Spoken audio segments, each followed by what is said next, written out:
Good morning, and we'll call to order the meeting of the Regional Transportation Commission of Southern Nevada. Board of Directors, Mr. Snow. Good morning, Mr. Chairman, members of the Commission. Your agenda is in order, and I believe that the first agenda item this morning is our citizens' participation. Okay, citizens' participation. This is time set aside for those wishing to speak on items on our agenda today. There'll be a second opportunity at the end of the meeting, likewise to speak on issues regarding the RTC that are not on our agenda. So is there anyone wishing to speak during the first session? Yes. If you could please come forward and state your name and address for the record. We have a portable mic.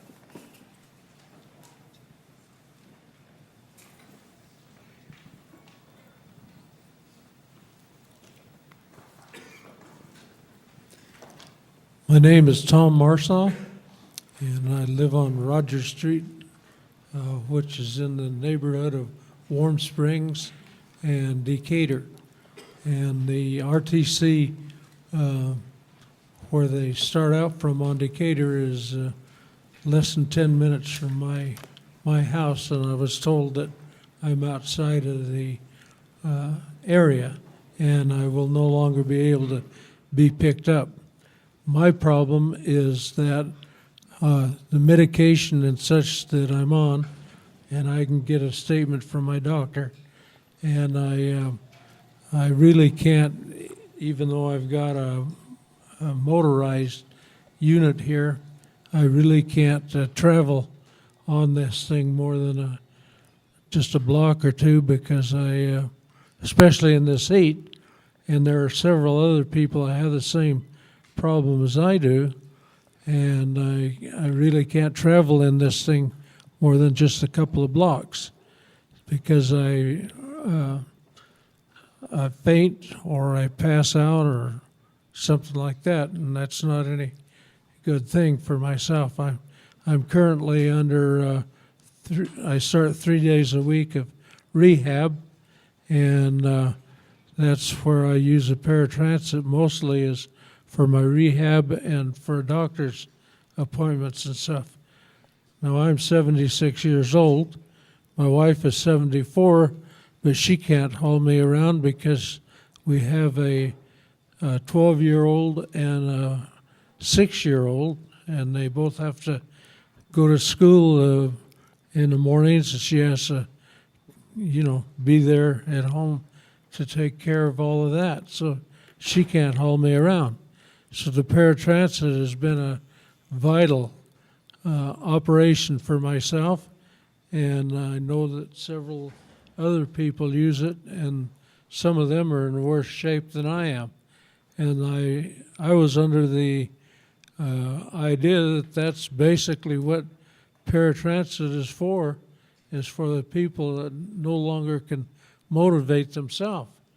And with that being the case, when you rule out so many people, and I'm sure that the people who made those rulings are people that are still able to get around, which I would love to be, and I intend to be through this rehab that I'm going to. And I'm sure that several of these other people are in the same situation I'm in. What are we going to do now? Like myself, I was a contractor, and I was there when things were really good, but things are really bad for us now. And even though I'm still licensed, I can't even get on the jobs to check them out. And so I'm kind of in a pickle of a mess here. And I never intended to be this way, but I always felt that we ought to look after the people that are in a condition. It's not of their own making, but they're in a situation, because I'll tell you what happened to me happened just over one weekend. On Wednesday, I went to the doctor's office, walked in there, and on the next Tuesday, I couldn't get out of my car. I got in my car at home, but I couldn't get out of it when I got there. And that's just how quickly your nerves can change things. And that was in 2009, November of 2009. And here I am still in this, and I've been multiple times in and out of different hospitals. These nerves, when they go, and they can go with anybody, as I found. I've been very active all my life, and it's a killer for me. So I need what Paratransit has furnished, and many of these people that are in a situation out of their own making. It's been a godsend to us. And many of you hopefully won't have to go through that, but I'm sure there'll be some of you that don't think that. I didn't think that on that Thursday it was that I went to the doctor that he wanted me back on Tuesday. I didn't really consider that just over that short period of time I would have a problem. And I really didn't consider that it would be this long. And so try as I have, and I've made some good progress at different times just to get kicked back because, and they haven't, I've been to nerve doctors here. I even went to the facility in Loma Linda, California, and the university there studies just exactly what my problems are, but they couldn't do me much good on an outpatient basis, and the Medicare wouldn't approve me going inpatient. And I never thought when before this happened to me that I'd be depending on just Social Security, and that's not enough hardly for a guy with a couple children to support and everything. But that's my situation, and we're living with it, and we will overcome this. But in the meantime, I really depend on RTC, and I know a lot of these people, a lot more than are here, depend on it, and I think that's what it was developed for to start with. So I just got to say, you're cutting out a lot of people that need that RTC that have no other way to get around. Thank you very much. Thank you, Tom. Others wishing to speak?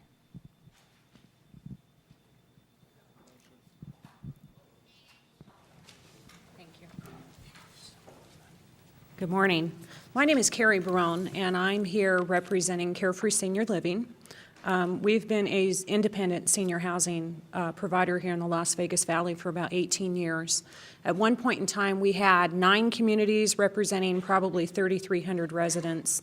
At this time, we have one community located at Desert Inn and Town Center, which is impacted by the proposed changes to the paratransit program that you're talking about. I think it's item number 37 today. I've brought with me a group of residents who asked to be able to come down and speak to you and present their concerns about the proposed changes, much like the gentleman that just spoke did. From my company perspective, I just want to share with you that over the last 18 years and the hundreds and hundreds of residents that we've served, I'm the chief operating officer of the company. I know a lot of these residents on a first name basis. I built and I opened every one of these properties and leased them up. I'm on a very personal relationship with most of my staff members. I spend a lot of time at these communities, and I know a lot about what goes on in the lives of these residents and the conditions that they might develop and the needs that they're faced with, and how they need to come to terms with things that might change in their life but still be able to live independently. And this RTC program and your paratransit services are paramount to them. There are some people who just cannot survive without it. And while we recognize that the proposed changes are not eliminating it 100%, it is having an impact with the, I think it's the route changes. I believe that our property lies 3/4 of a mile outside of your boundary. And I believe, if I understand the information that I've read on your website correctly, they can still participate in the Silver Star program, but they have to be able to get themselves to the designated pickup route.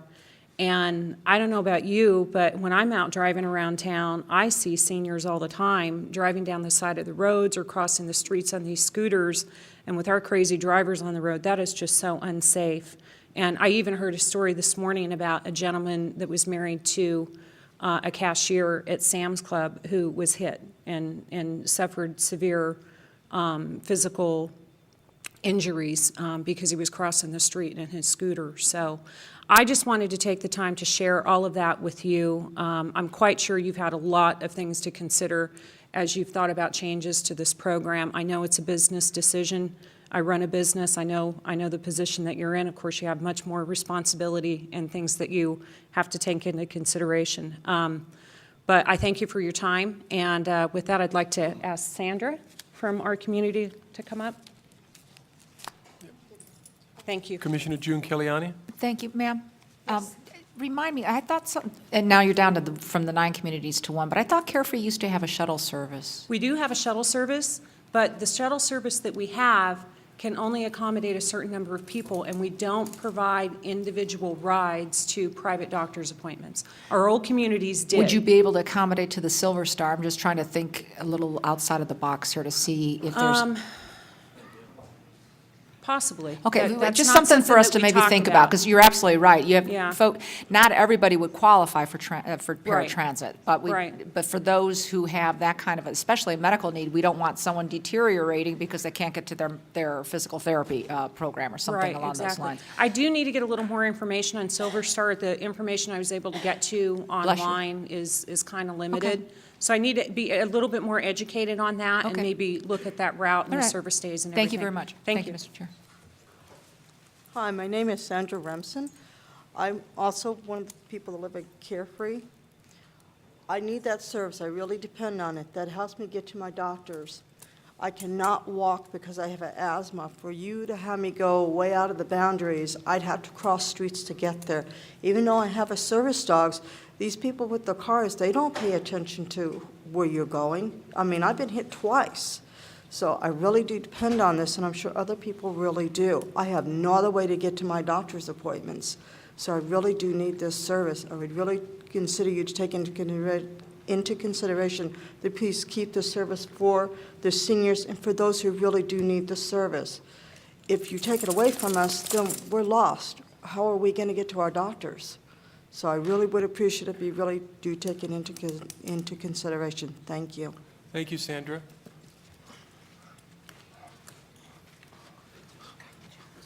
Yeah, my name's Edward Siegel. Some of you have heard from me before. Only one of you has ever had the decency to call me back, but not again. Chris, Larry Brown, Steve Ross.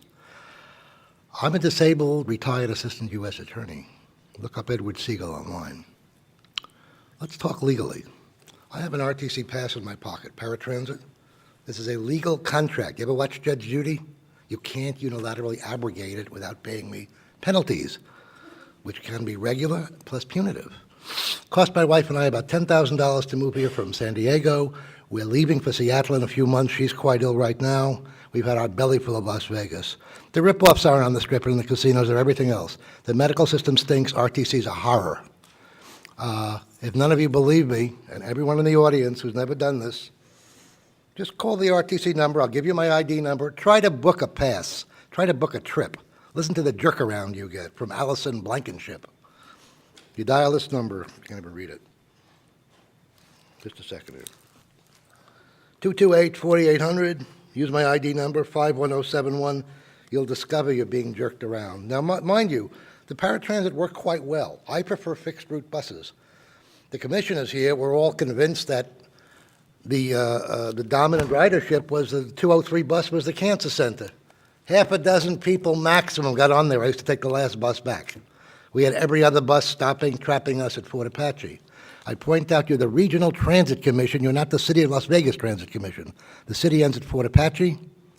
Everyone in Southwest Summerlin is in a ghetto. Beyond where we are, and there are 300 apartments, 350 apartments, Ms. Baron's the COO, figure 1,000, 1,200 people. Many of us are going to have to move. We'd like to be reimbursed. Now, if you have new rules about paratransit, as of next week, for new people applying, they'll know and they'll move into the city, not out in Summerlin. but we have an existing contract. You can't just abrogate it. It's illegal. And I've suggested to people they hire an attorney to file a class action lawsuit against the RTC and each individual commissioner and Mr. Snow, who may or may not be here, who's never had the decency to call me back in a year. I'm Siegel. I worked for General Motors years ago on transit. I could have helped your system streamline. I also come here to start 3 businesses. I own a way to make water. I walked into UNLV. They offered me a full professorship, emeritus, adjunct, because I'm famous in a certain field. We've had our belly full of Las Vegas. We're moving to a civilized city. My wife's from Chicago. I'm from New York. We used to civilize public transportation, decent medical system, which here, some of you commissioners also are on the city council, county commission. You talk about medical tourism. You'd have to be a masochist to come here for medical tourism. My wife may need surgery right now, so we were going to leave by the end of October. It looks like we're going to be stuck another month or 2 here. But the bottom line is, how is she going to get to doctors? Going to reimburse us for taxis? $50 each way, maybe? $100? She may have to go 20 or 30 times. Would you like my bill? Would you like it in court? Would you like it sent personally? The bottom line is people who have existing leases are being screwed by RTC. Now, I don't know if it's Mr. Snow.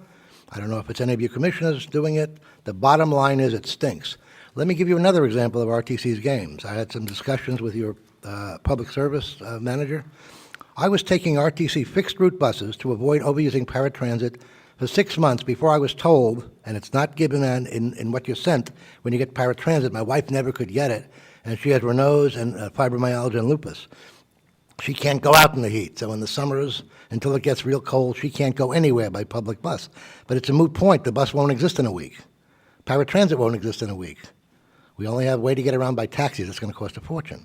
So the situation you people are doing is you're abrogating legal contracts with people, and you have to pay them.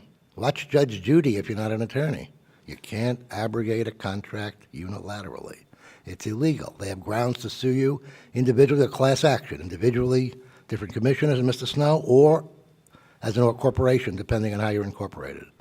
What you're doing especially, and by the way, further out Desert Inn, there are some developmentally disabled homes. I don't know who they are.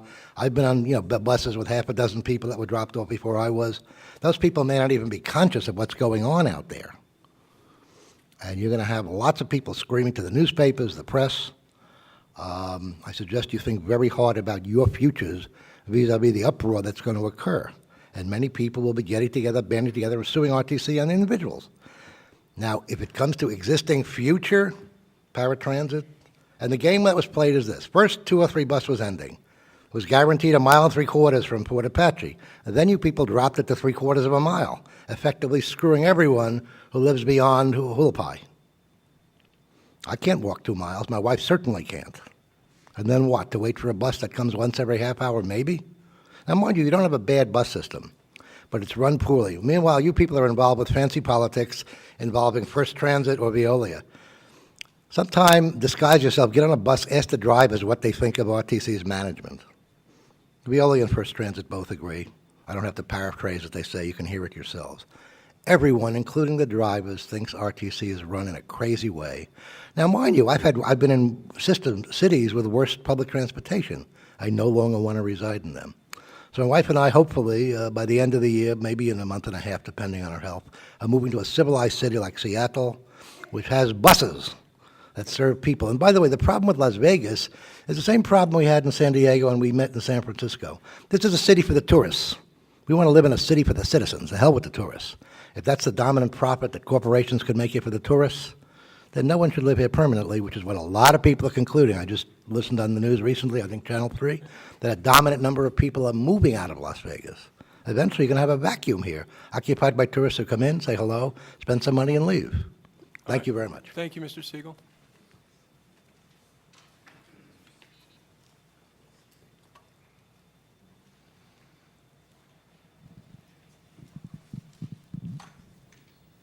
Thank you.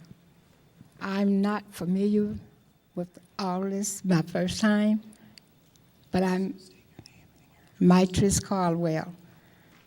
I don't have a problem with Paratransit.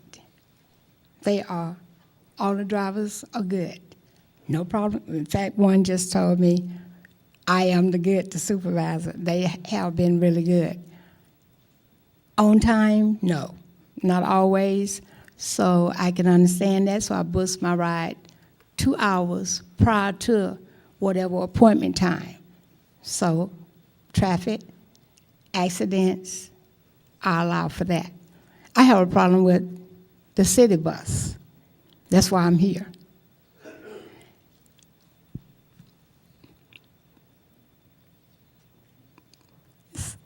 Excuse me. I'm in this wheelchair because of the city bus driver. I was fighting to stay out of it through it all. I'm alive and well. Since I've been in the wheelchair,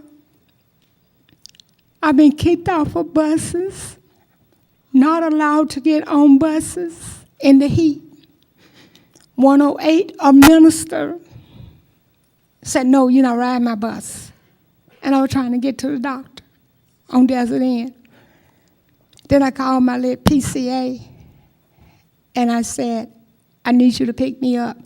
When she got there, I said, I wasn't thinking, we can't pick this chair up, and I don't have nowhere to leave it. I said, go around there and ask them security guards or supervisor to send a van to get me to my doctor. At 10:30 that morning to 2:30, I sit in the cool. They wanted me to get on another 108. This guy wanted me to get on the one going that way. I said, no, I know what bus I want to get on. I want to get on this one. No, you're not right. It was the nasty attitude. And I'm a churchgoer, but I'll take you there if I have to. So I took him there. And then he said, oh, no, I know you're not getting on now. And I told him, I want you to roll the film to see how he approached me. Okay? So I goes on, and I said, I was another Rosa Park. I am not getting on another 108 sitting out here in this heat. So I went inside and sit from 10:30 to 2:30. The security said, they only want you in here for an hour. I said, not so. Not today. Okay? So that's when Sandy came up. And I said, you work for RTC? Because she fired the security guards that slapped my back 3 days after they was in the new place. She said, yes, I do. I said, I got a problem. I called my PCA. We can't lift this chair. I have 2 doctor's appointments, one on Desert End. I got to get to him because that's a surgeon. He operated on my foot. But I have no bone in my foot. And they expect me to sit in the heat and wait on another bus. I said, not so. I was on 4 different antibiotics at one time. Almost died, but God kept me alive from the city bus, jamming on his brakes real hard for whatever reason. Where I was going to get off the bus at, I went sailing across the city bus, 109 Millen Parkway. While I was on the floor, he was trying to move the bus. He asked the young man to sit me so I wouldn't fall over. A car come along and cut him off. I went back into that arm. My head had already hit my shoulder. I said, I'm fine. I didn't see no blood. They said, you're in shock. This is where I landed. I had medical issues from the beginning, from an ambulance driver who thought I was a ball. February 14, 2008, picked me up in the air and threw me over 20 feet. And I hit concrete, and the bone separated in my foot. But they all said it was sprung, not broke. When I went to Dr. T. Watson, Desert Springs, Desert Inn, he said, first film, your foot is broke. And it was trying to heal itself. That's why the bone came through. Now back to RTC City Bus. No problem with RTC Paratransit. As I say, I understand they fix it on the roads, messing them up everywhere. But the RTC drivers, some of them are real nice. Some are very rude. And one driver, he went all the way to the very back of the bus. And I said, oh, young drivers keep me laughing. I'm like, what you doing way back there? He said, you can tell the bus, you ain't gonna tell me up the first day I was in the chair. But On the other hand, the rude ones, very rude, like I told a lady, no, they're not talking about a surgical wrap. I can't wear a shoe. I carries my shoe, even to church. I said, I'm a dresser. I carries my shoe instead of wearing it because I can't. She said, oh, no. I said, we call the supervisor. Well, the supervisor said, you got to have on a shoe. I said, they not talking about that. They talking about being barefooted, period. I have a surgical wrapping on my foot. I am not going to try to put a shoe on when I know I can't for y'all. That's why I'm here. I got the complaints in, and one of the supervisors told me to come down here this morning. The first one, Ma'am, if you could conclude your remarks, we have a couple more speakers. okay, the first one was, as I say, the 108, a minister complaint. But they got it on file, but I written them down. One driver even said, why don't you ride Paratransit? I said, why don't you pay for it? I had identity theft. All my income was froze by the United States of America because of a crook from 2000 to now. Now I got to deal with the buses. I said, you gonna pay for me to ride Paratransit? I even asked to try to get on Paratransit all of the time. Nope, unless you got a par. If you got 3 months of physical therapy, they give it to you. Other than that, they send the card. I don't have my regular income. My husband just passed away in Mississippi. Then I carried it to the Social Security office, and they found out. I said, I've been disabled since I was 13. Bone cancer in my spine. Fighting to stay out of a wheelchair. And I mean fighting to stay out of it. Now, here I am being rejected by blacks. They're all blacks, no whites. My own race. Thank you, ma'am.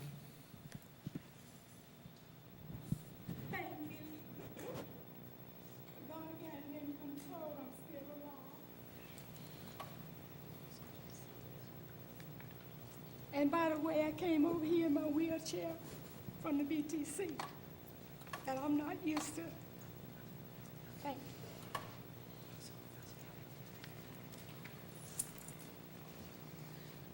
you. Okay, to make this short and sweet. For 30 years, I worked construction, and most of the time, I worked on federal jobs. And all they want to do now is take everything away. And I have the paratransit card. I've never used it. I've always found other ways, around it. But I like the possibility that it's there. Because our bus, Carefree bus, goes to other places, but they don't do doctor visits and such like that. And I do a lot of doctor visits. And I've called cabs, and I have a chair like hers, and I've taken that, like 2 miles over. That's why my nose is sunburned. But really, I think it's just not fair that they're going to take away I think it's the 213 bus that stops at Town Center. 203. And they're going to take that away September 18th, and then they want to take away the paratransit too. And I just don't think that's really fair. Thank you.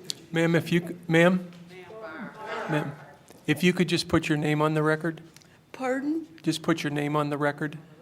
Yeah, my name, Barbara Combs. Thank you, Barbara.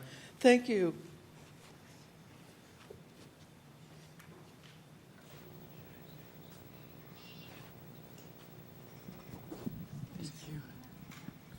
My name is Virginia Coombs.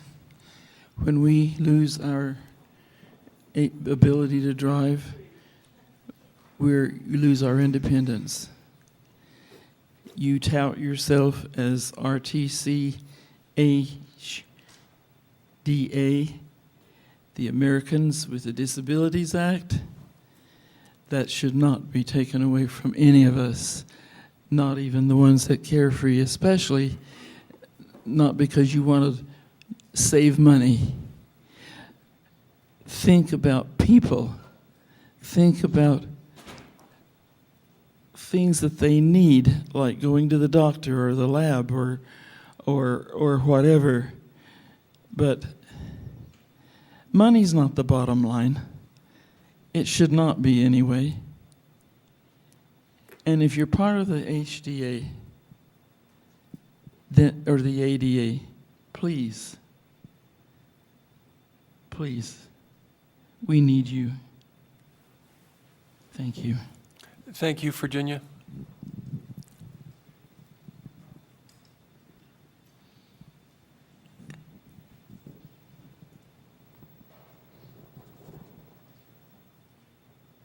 First of all, I want to say good afternoon. My name is Mary Villamore. I'm a new resident of Nevada. I've been here 2 years.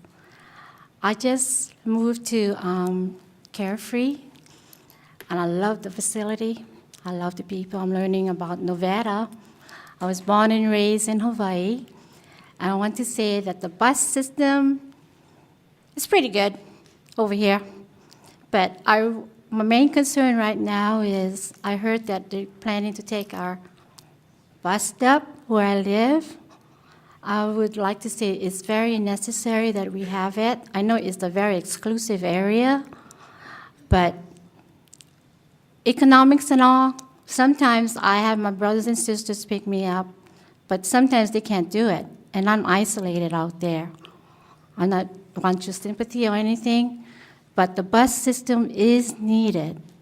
It doesn't matter where you live in Nevada, it is needed. And to take a bus stop is out there is, like I said, a bit isolated. And I can't depend on my brothers and sisters all the time. Everybody has their own commitments. And I learned to be independent. I'm a baby boomer. I'm only 64 years old, and I'm gonna be applying for Medicare pretty soon. Hopefully, if it's in there. But I see there's a lot of baby boomers here. So, but today my concern here is that bus stop. Please move it near to our facility or somewhere close so we can board the bus. Thank you. Thank you.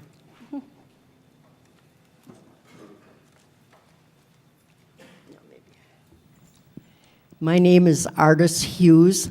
I've lived at Carefree Properties most of the time I've lived in Las Vegas. I live in the one at Summerlin now because it's the only one left. The 203 bus has been going to the Nevada Cancer Center on weekdays and making a circle. We can catch it at the corner of Desert Inn and Town Center. But on weekends, it doesn't run at all. And now it's being proposed that it will end at Grand Canyon Parkway. I tried with my walker to go from Grand Canyon Parkway to Town Center on an 89-degree day, and I couldn't do it that day. I almost collapsed before I got home. So what would I do in this kind of weather? I need to go to at least one doctor a month, and I need to go to therapies and things like that. And our bus is not for that. Our bus is for getting groceries and things. There are 9 buildings in Carefree. The building I'm in, and most of them have 18 apartments in them. The lady at RTC that I called about this said, well, everybody in Summerlin has got a car. I said, I beg your pardon, if you count all of our people, where would they put these cars? We do not have cars. We're on our own, and we're trying to maintain our own and not be on the public dole as it is or whatever. We're trying to maintain ourselves. And when I moved into Carefree a few months ago, I was able to walk without the walker. I use it almost exclusively now, and I have an electric wheelchair, but I can't go places. I can't go to a doctor that's 8 miles away on that. Thank you. Thank you, Artis. Other speakers? How many are going to speak during this session, just to get a sense of time? We have 1, 2, 3, 4. Okay. All right. Good morning. Good morning. My name is Marvin Billy Jack Libman. I'm a resident at Carefree. Many of those people that live there have no lifeline outside of the bus service that the county supplies up to now. It's a real terrific burden on many of them. Most of those people living there are on fixed incomes. By being on a fixed income, and if we lose that service, that means that many of the funds that we use for medication, for other things that are very essential by living, it creates such a problem. The bus line is the only lifeline that they have to go to dialysis centers, to go to specialized treatment that they're receiving, like chemo service, many of them, and the walking distance from town center and Desert Inn down that little hill all the way to Grand Canyon and beyond that point is almost impossible for many of those people. And it would be so grateful that if you can consider changing the system that is going to be coming up. And there is no way that they could thank you if you make the right decision. Thank you very much. Thank you, Martin.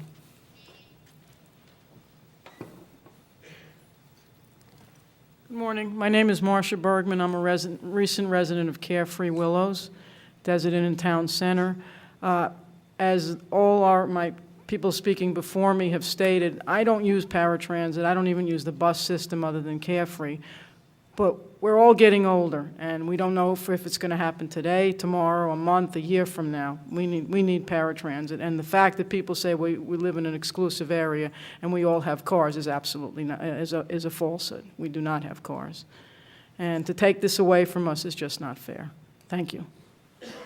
Thank you.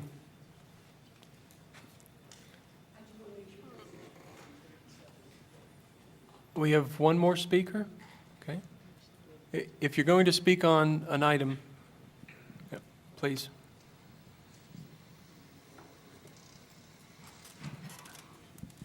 Good morning, Chairman Brown and members of the board. I apologize for the disruption. I have tremors now, so I intended to make copies for the board members because I've been emailing, as you know, things that are going on, and I don't know whether your staff gives them to you or not. But I think it's time to get several of these issues on the permanent record. So I don't know if I need to read this.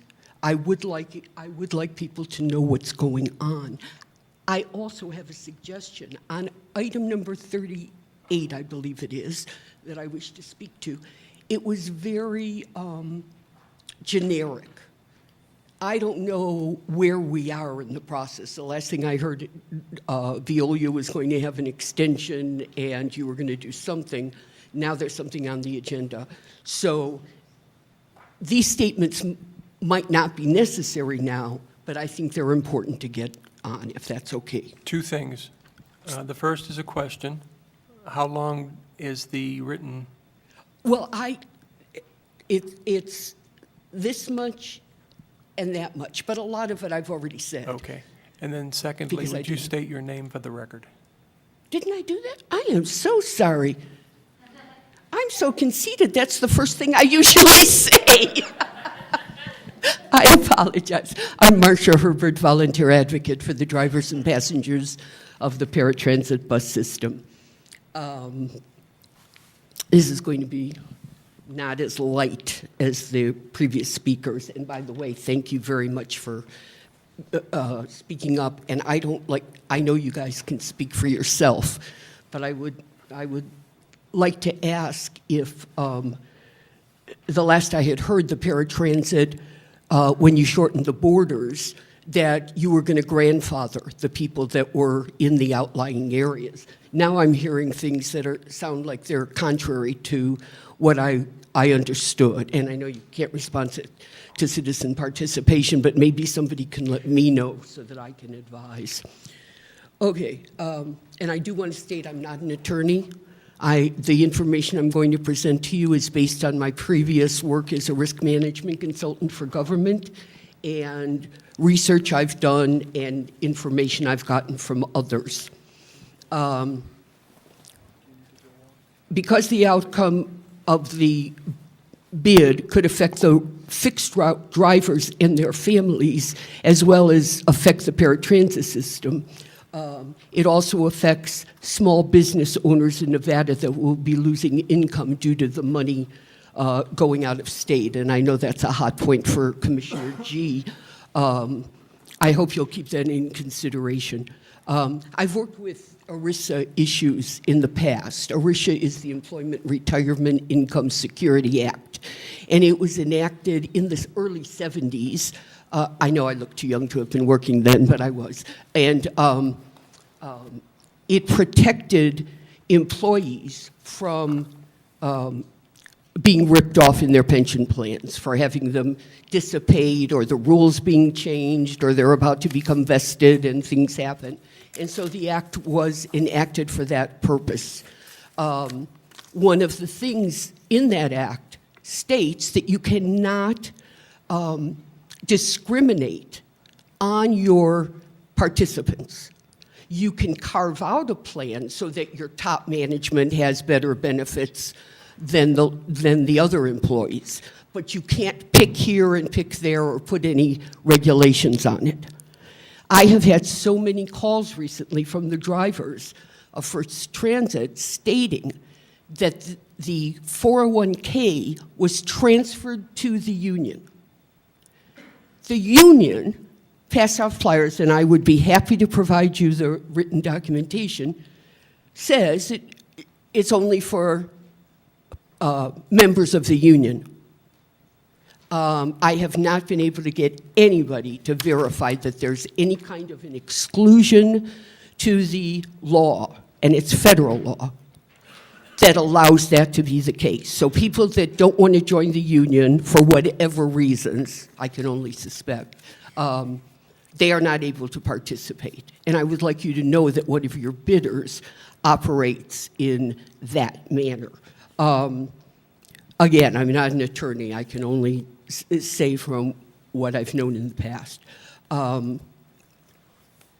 Okay, purpose of ERISA under the business with a contractor. Sorry, I'm trying to make it as quick as I can. Oh, mandatory overtime.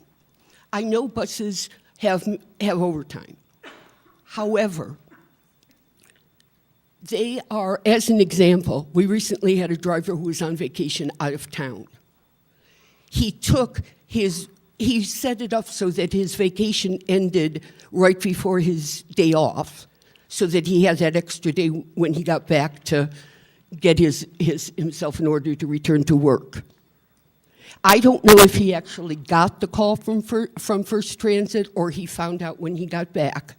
He was suspended for 3 days without pay because he was not available to work when he was returning from vacation.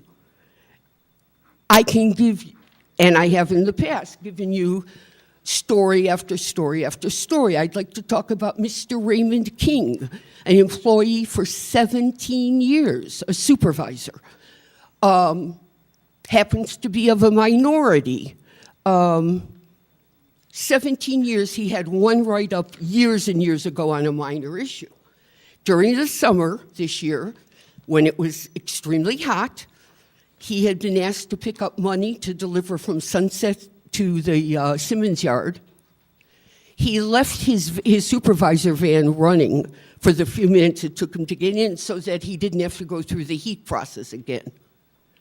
They fired him on the spot and refused to listen at the grievance. So he lost his grievance. He is taking other action. But the point being, this is the way you can expect your drivers to be treated. It goes on and on. And it is, some of them are in here. I'd like to make another point. If First Transit did not know that they were going to get the fixed bid route back last summer, then why, instead of promoting the person who is doing the management work now, because Mr. Keller apparently has some arrangement where he only comes in occasionally, why didn't they promote her at the time for this insignificant paratransit system? Why would they bring somebody from back east that goes back and forth as the manager? The only answer I can come up with is that they wanted to scope out the fixed route and be prepared, because he's not using it as a full-time job. Again, there's somebody else there. Again, I just want it to be on the record during your considerations. As for the $50 million bids, difference in the bids, they have said that they will keep the employees. They have said that they will match the benefit program. A sixth grader can figure out that you can't do that and save a majority of $50 million. If they can, I would like them to work on the Social Security issues so that my check keeps coming. The economy's bad now, and these drivers are going to keep their jobs no matter what. But when this turns around and there are other jobs available, all these wonderful people who are the best part of this operation are going to be gone. They'd like to go now. They won't speak up, of course, because they need their jobs. It's going to change. If they are subjected, if the fixed bus route, too, is subjected to the treatment the First Transit drivers get, you're going to have a whole new crew. I don't know those drivers, but I can suspect from what I hear from the paratransit. Bus maintenance. I can't tell you how many buses break down, and I know that's a normal occurrence. But I would like to point out that many of those buses, without being repaired, are sent back out that same day. I am a victim. I was in a van, picked up from a meeting, by the way, taken home to my complex. The door came off the track, and they could not unload me. First Transit dispatch would not answer the driver's calls. I was in that bus 45 minutes. When we finally got a hold of dispatch, they told the driver that that bus had broken down, that door problem had existed in the morning, and they sent it out anyway. That's how bus maintenance can be cheaper. Marcia, I know. and if you can wind down, if not, you can come at the end and add additional comments. Okay, so I just want to make sure, so you're not going to do a vote on the contract under item 38? No. It's hard to tell. Has nothing to do with the bid? Okay, so if it doesn't, then I don't mind speaking later. Well, if you want to finish your comments, I don't want to shorten your comments. I've only got one more, and thank you. I apologize for the length of time. Usually I speak off the cuff, but I'm no longer able to do that. And we have why do you think that this room for the last several months has been filled with Veolia drivers talking about their employer and how well they're treated, etc.? Have you ever seen a First Transit driver here? You'd be hard put to find one, because I talk to them, and it's not going to happen. And then one more item. We did call for an audit by the auditor. I'm sorry, my medicine makes me dry. And she apparently is much too busy to do an audit of the bid, which I find interesting. I didn't realize that there were so many audit issues at the county level. But whatever the reason, she was not able to handle it. So we have hired, well, we've gotten a volunteer investigator who is going to do an impartial review with documentation to the actual item on both bids, so it'll be something that will be easy to follow, and hopefully some of you at least will look at it to see what has been happening under your noses. And for the comments I made to the board in previous years, I want to take it back because it's now clear that it wasn't the board at all. It was what was happening in the staff. So thank you very much for your time. Thank you. Only one. You're only allowed one time.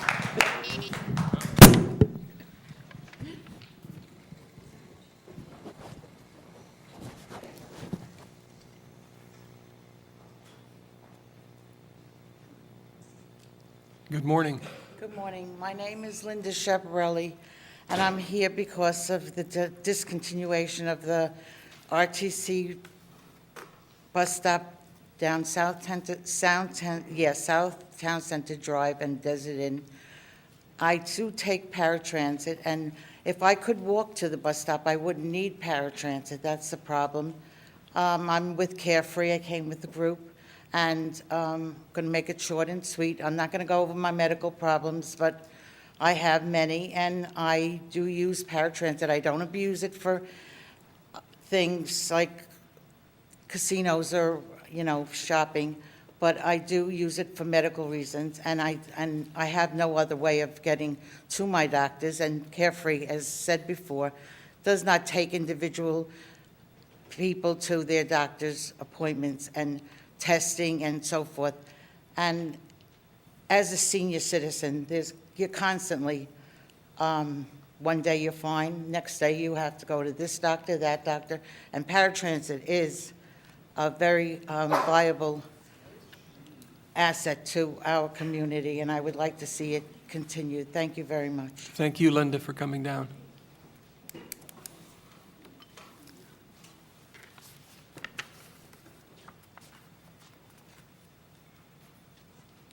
Good morning, Mr. Chairman, members of the board. My name is Alan Moldauer.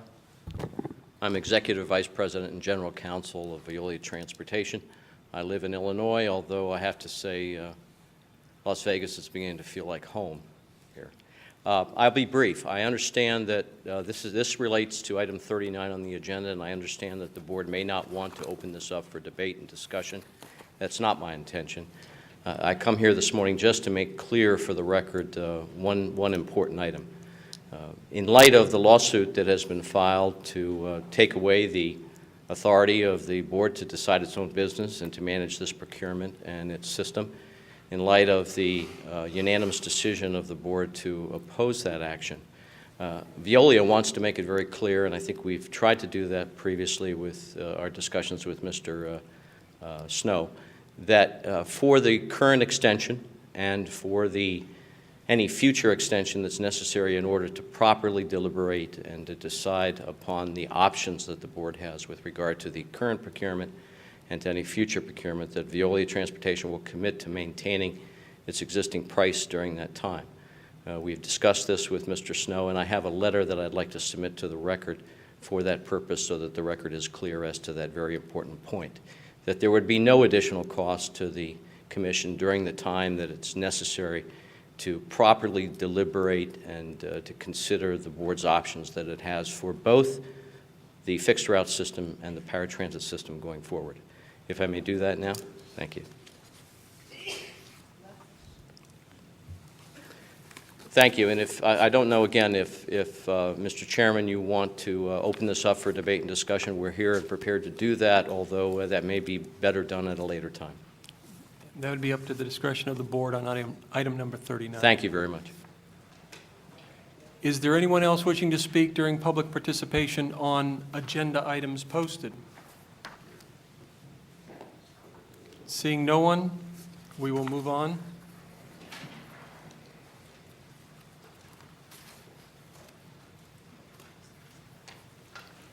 Mr. Snow, and thank you, certainly on behalf of the board, thank you for those that did take the time to come down today and share your thoughts and your experience. It is appreciated by the board. Thank you, Mr. Chairman. We now go to item number 1, which is to call the meeting to order and approve the agenda. Motion on the floor. All those in favor signify by saying aye. Opposed? And that motion carries. Thank you, Mr. Chairman, members of the commission. Your next item is to receive the general manager's report. We have the Superstar of the Quarter up to award today, and this quarter's nominee consistently performs as a team player, striving to understand the needs of customers and the public and exceeding all expectations. We're pleased to give this honor to an individual who really exemplifies what it means to be a public servant.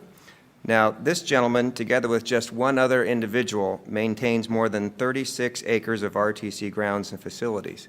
He willingly takes on additional responsibilities, including handling permitting, environmental audits, waste tracking, fire inspections, and any other duties that are needed to get the job done. Most importantly, he demonstrates extraordinary customer service to both his fellow employees and to the public. We are pleased to announce that facilities technician Brian Horner is your Superstar of the Quarter, and I'd like to ask Brian to come up to the dais and have his picture taken.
Oh, yeah, here.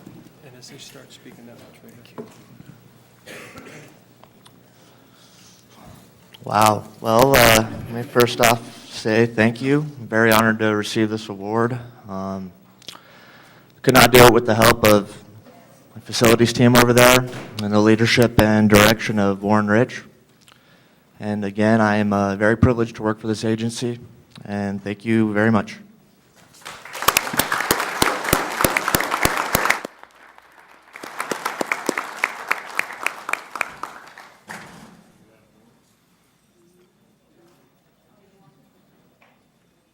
We're going to have more pictures, yes, so.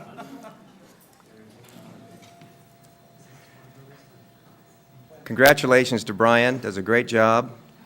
Great team effort from that facilities group. Now, your Club Ride Commuter Services program hosted its first Club Ride Commuter Challenge in July of this year, and the challenge was created to boost participation and spark competition between employer partners to support alternative transportation. 13 employer groups participated: Arizona Charlie's Decatur, ARC Las Vegas, Cannery Casino, City of Henderson, City of Las Vegas, Diamond Resorts International, Eastside, Cannery Casino, Fiesta Rancho, Hilton Grand Vacations Club, Hooters Hotel and Casino, The Palms, Stratosphere, and Zappos. The challenge yielded great results. 329 new registrants at these 13 sites, which was a 120% increase over the first half of the year at those sites. Reporting at the sites improved by 65%. 2 sites tripled their participation, and 4 sites doubled their participation. Club Ride's July numbers reached a high point for the year with 785 new program registrants and more than 3,300 people reporting their alternative commutes, taking the bus, walking, biking, carpooling. Our number of Facebook page views doubled from 500 to 1,881 as individuals visited the site each week to watch their progress and see the list of prize winners, and we'd like to present awards to the 5 companies that saw the biggest boost in participation. We have representatives from these companies here with us today, and we'd like to ask them to come forward to receive their award and take a photo with the board. Tracy Bauer has the awards, and she'll hand them out. We'd like to read the list of the 5 winners and would like to hold the applause, and we'll applaud at the end for the winners. The transit champion was the Eastside Cannery, and Sherry Dahl is here. The bike and walk champion was the Palms, and Reggie Turner is here. The carpool champion was Diamond Resorts International, and Mike Kehoe is here. The new member champion was the Stratosphere, and Keely Walker is here. And the Club Ride Commute Challenge champion is ARC Las Vegas, and Amanda Martinez is here. Congratulations to these winners.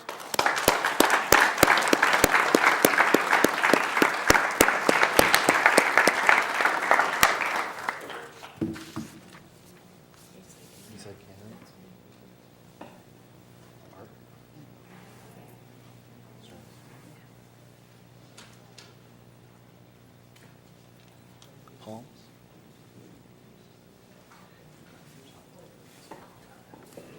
If we could get you to come around and take your picture with the board, please, winners, we'd appreciate that.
Well, thank you very much. This is pretty exciting to be part of this. This is the first time, I guess, that they've done this, so it was exciting to be part of the challenge. My mother and my youngest brother suffer from asthma, so if you ever see a loved one not being able to breathe, it's pretty humbling. So when they are able to breathe, the quality of the air that they're breathing is very important. So this is very, very exciting for me, and I'm very honored. I'm sure I'm speaking for everybody here, so thank you very much. Thank you, Mike.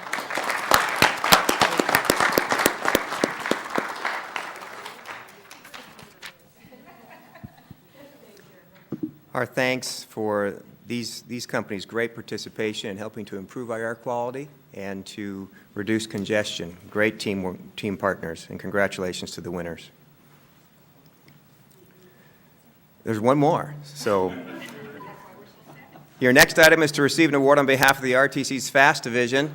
For decades, transportation professionals have realized the value of information in making use of freeway flow data. And you see on the picture here a couple of RTC employees that won this award here, which is the 2011 Management and Operations Intelligent Transportation Systems Council Project Achievement Award. This comes from the Institute of Transportation Engineers, and it is presented to the Freeway and Arterial System of Transportation of the Regional Transportation Commission of Southern Nevada. Now, in the picture here in the center, that's Brian Hoft, who is the director of FAST, who worked on this project with Gong Xie, who is the individual on the right of the picture, is a RTC engineer, did a terrific job developing the FAST freeway management dashboard, and I'll show you a picture of what that dashboard looks like.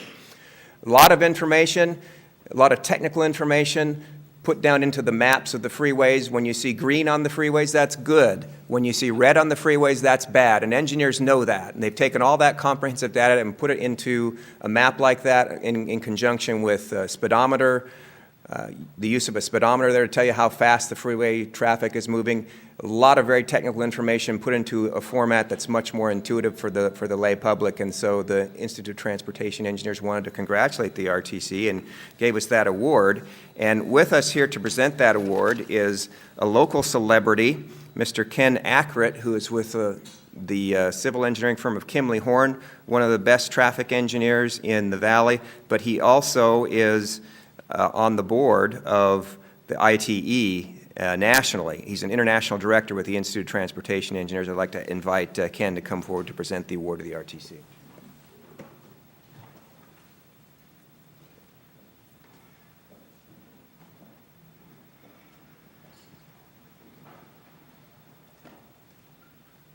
Thank you, Jacob.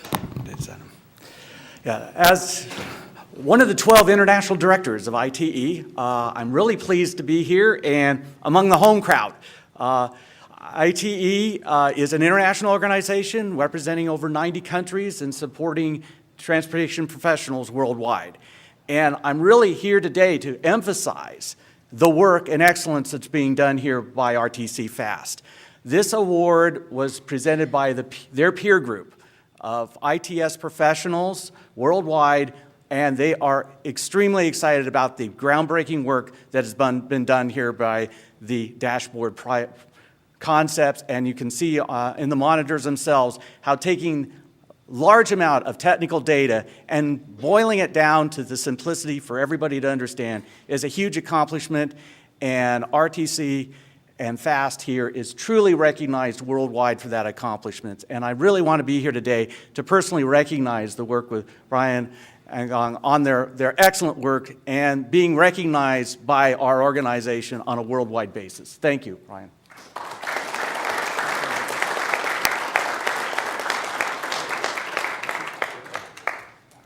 Picture.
Thank you, Mr. Chairman, members of the commission. That concludes your general manager's report. Moving on, the next item on Jacob, just if I could just take a minute, I wanted to recognize the staff's just phenomenal job with the event we held out in Henderson. Councilwoman was there, Councilman Hafen. We announced Robert Elison, but he was in the back. But it was a great event, celebrating the express route and the Boulder Highway route. But just the planning, implementation, the excitement, the energy, tying in the two high schools out there, staff did a phenomenal job, and you should be recognized publicly for that. Of course, Dr. Fred had his crowd, and he got acknowledged, and it's probably 100 people cheering for you. And I do want to correct an error I made. I did not recognize the project manager, Mike Hand, at the event, so publicly I'd like to apologize and recognize Mike for all the great work he did on that.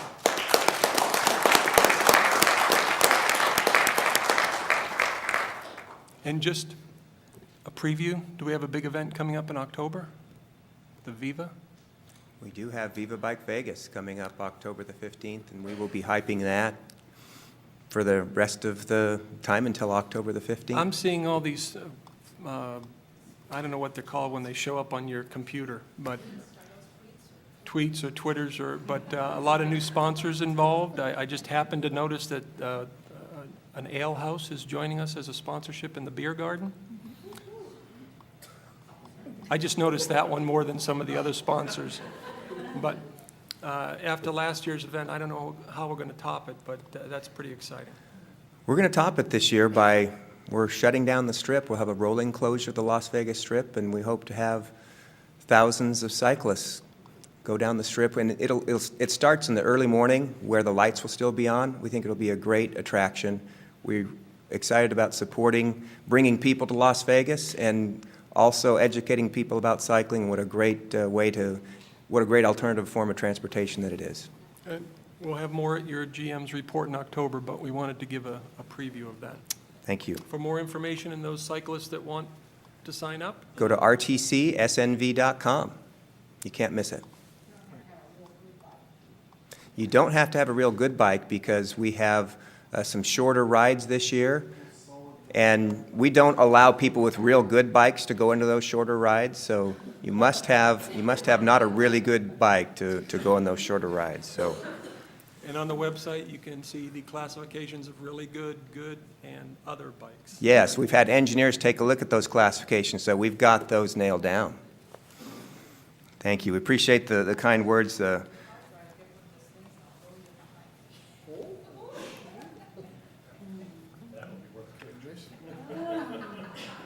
We didn't quite get that comment on the microphone, Mr. Chairman. I had my head turned. Please. Thank you very much. Your next item is to consider the consent agenda, which is made up of items 3 through 36, and may be taken in one motion. There's a motion on the floor. All those in favor signify by saying aye. Opposed? And that motion carries. Thank you, Mr. Chairman, members of the Commission. Your next item is to approve the implementation of the proposed major service changes on the fixed route system. And we have a little bit of a presentation to go along with that. Twice every year, we can go to the first slide, please, or the next slide. Twice a year, the planning staff sits down in transit, and we go through the entire system. And we're looking for ways to deal with some problems that may have arisen over the previous 6 months involving safety, identifying problem areas such as overcrowding, on-time performance, and we also need to look to modify existing routes and to minimize or address underutilized or unproductive routes, and also to consider new routes. We do that twice a year. And the next major service changes are scheduled to take effect September the 18th of this year, which is a Sunday. And as part of major routing change considerations and looking at our budget, and I'd like to say for the record here that the service reductions that we're proposing for the Commission's consideration today have nothing to do with the current deliberations over the fixed route services contract.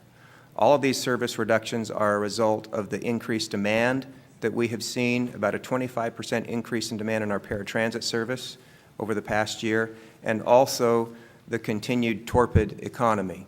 Our sales tax is down by more than $40 million from what it was in 2007. Those are the primary two reasons that are forcing these service reductions. As part of the analysis of the entire system, we looked at the headways for, another way of saying that is how frequent does one particular bus line operate? The span of service, when a bus line begins and when it ends. The route segment review, are certain portions of routes unproductive? And we also take a look at major routing change considerations such as the elimination of entire routes or the consolidation of routes or restructuring of routes. And the annual service hour savings that we've identified are about 80,000. I want to talk about some of the major components of the service changes and service reductions that we are recommending. If we could go to the next slide. We started a new route about a year ago, Route 408, which serves the southwest portion of the valley. You start from the South Strip Transfer Terminal at Sunset and Gillespie, and you head over to this Beltway Business Park, which is roughly Decatur and Warm Springs area. It is south of the Beltway. The route began in March 2010, and it has been funded with some job access and reverse commute funds that we received from the federal government. It still requires a significant subsidy of RTC dollars, and we've had transit monitors on that route saturating the route, and that has revealed that there are no more than 35 passengers a day on that route. And that doesn't come anywhere close to meeting the Commission's service standards, and we're recommending the elimination of that route for that reason. Mr. Chairman? Councilman Ross. Jacob, would you describe those service standards for us, please? Yeah, I would. The Commission has set service standards where we don't keep a route unless we can change or modify it or restructure it to where we'll get an overall passenger per service hour of 20 riders. And right now, that passenger per service hour rate is the lowest we've ever seen on any of our routes we've ever had, and that's a passenger per service hour of 4.1. If I may again, Mr. Chairman, so that's 20 riders per hour on that specific route. Correct. We've set that standard to maintain that route. That's correct. And I want the public to be clear on that, because I've had questions about how come we don't service one area, or how come one route's shutting down, or how come I don't have a route out here, and there's reasons for that. We have to justify that expense, and I just thank you for making that clear. Thank you. It's an excellent question. Jacob, on that, thank you, Councilman. Is that a 20 rider per hour average over that route's daily trips? It's a 20 rider per hour average.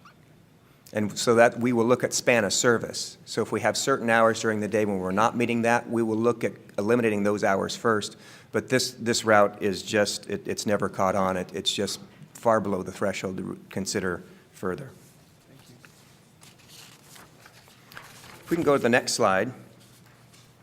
One of the changes that we're proposing, and you've heard about that today, is a change to the current 203 and the 213 routes, the Spring Mountain route and the Desert Inn route, which operate on those respective roadways. You can see that the blue line on the map, actually it may be difficult to see with the limited resolution we have available here in this system. The blue line is the Desert Inn route, and the red line is the Spring Mountain route. Over on the far left of the screen, you can see the dotted line, and that's the area that you've heard from.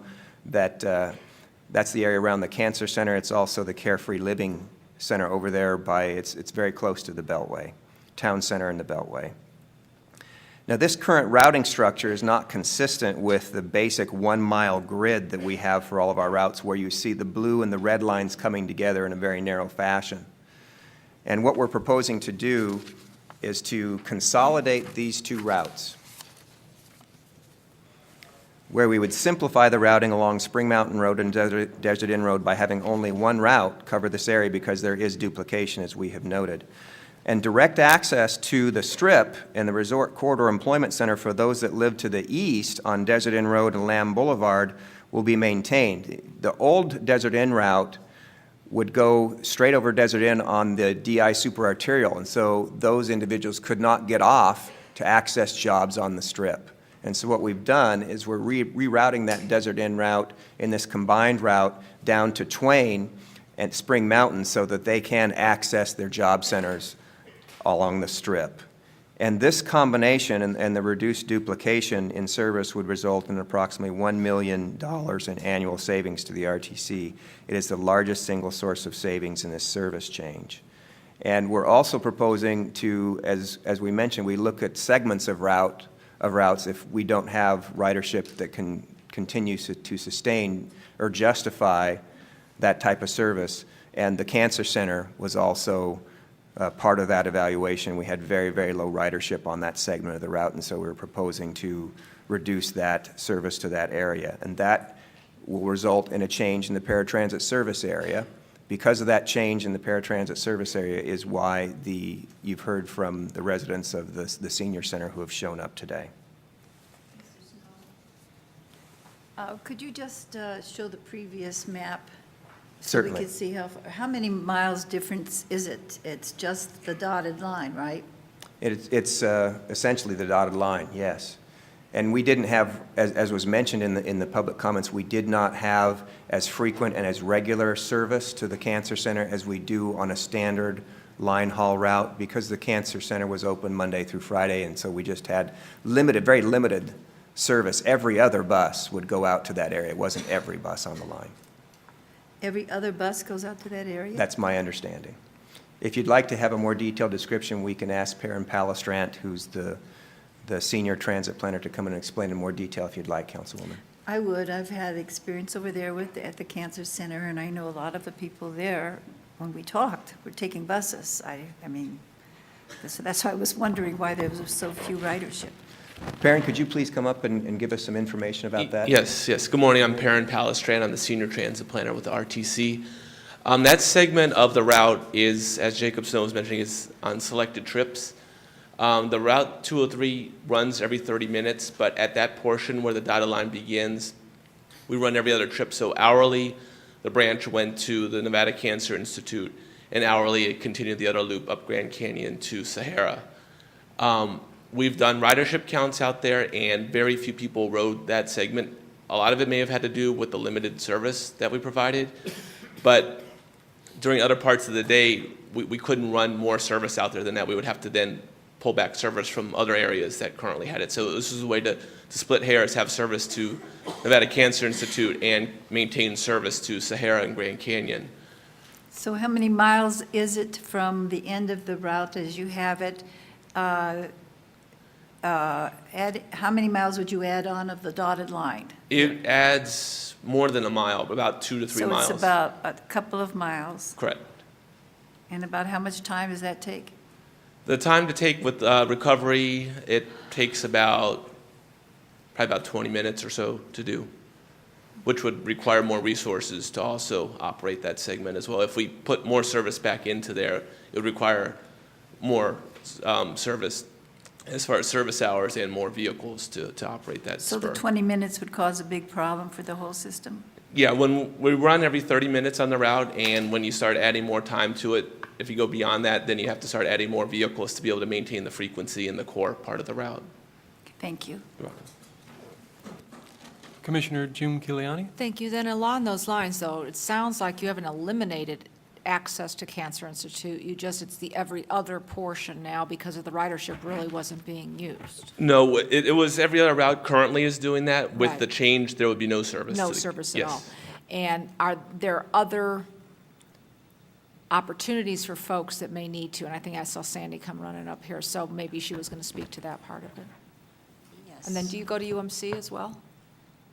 Correct, yes. Mr. Chairman, just to add on to that a little bit, realizing that by making this reduction to a fixed route, it would impact paratransit, we worked with the Cancer Institute and Helping Hands of Vegas Valley. And we've negotiated a contract so that they will be able to provide the trips, the paratransit trips to the Cancer Institute. And Helping 7 Hands days for a the week. public might That's not know correct. it's one of our nonprofit Right, it's one of partners. the nonprofits that we funded through the New Freedom Grant. So we have been able to at least provide service to that important facility. Thank you. Councilwoman? I have a question. Their numbers are down, though. You at the Cancer reevaluate this Institute, every didn't you? 6 months, so if in the future there were an increased demand, that's certainly something we could readdress? Absolutely. If there is increased demand in the future, it would be addressed. And also, if there is increased revenue in the future, it would make it much easier to be addressed. And I'd also like to state for the record, we do have other options that could be made available as part of the JARC and New Freedom funds that you have approved to deal with the individuals who have spoken to you today, whether it be the individual who spoke very first at citizens participation, who is impacted by the loss of Route 408, and also by the folks at the Carefree Senior Center. Thank you.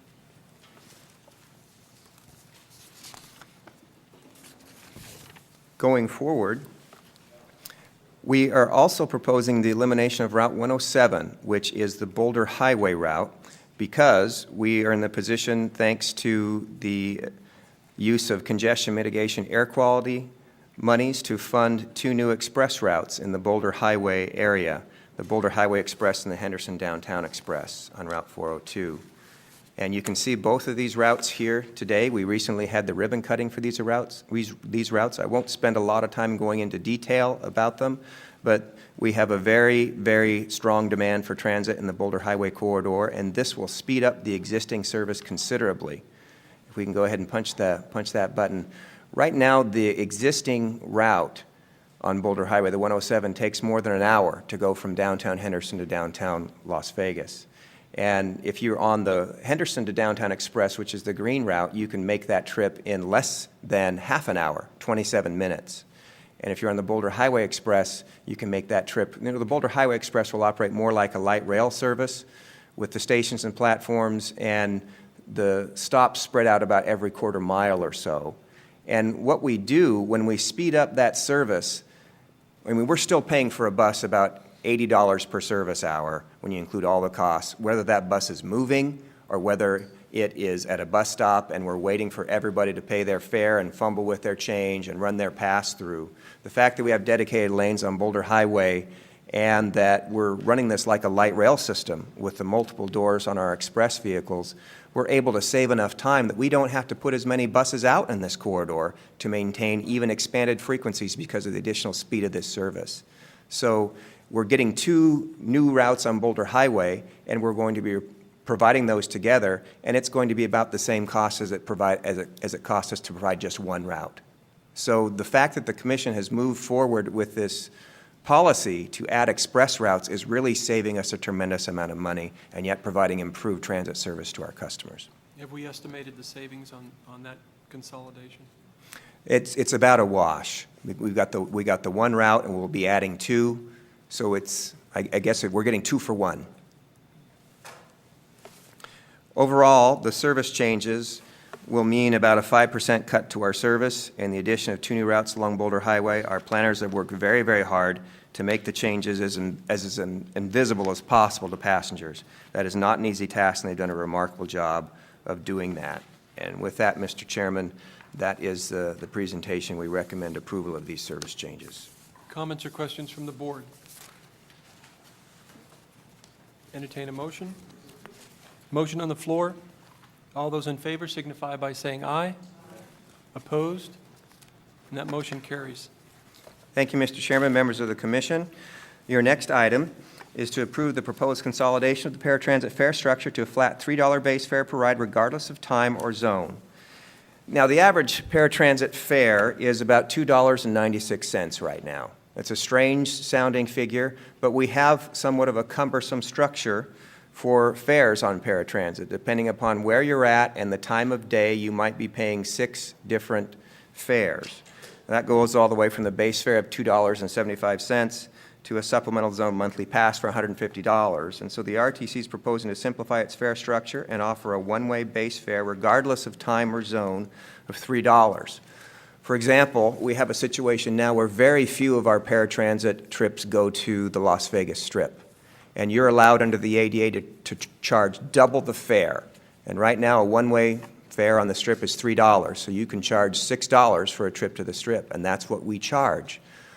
90+% of our residents that are going to the Strip aren't going there to gamble or to recreate. They're going there to work.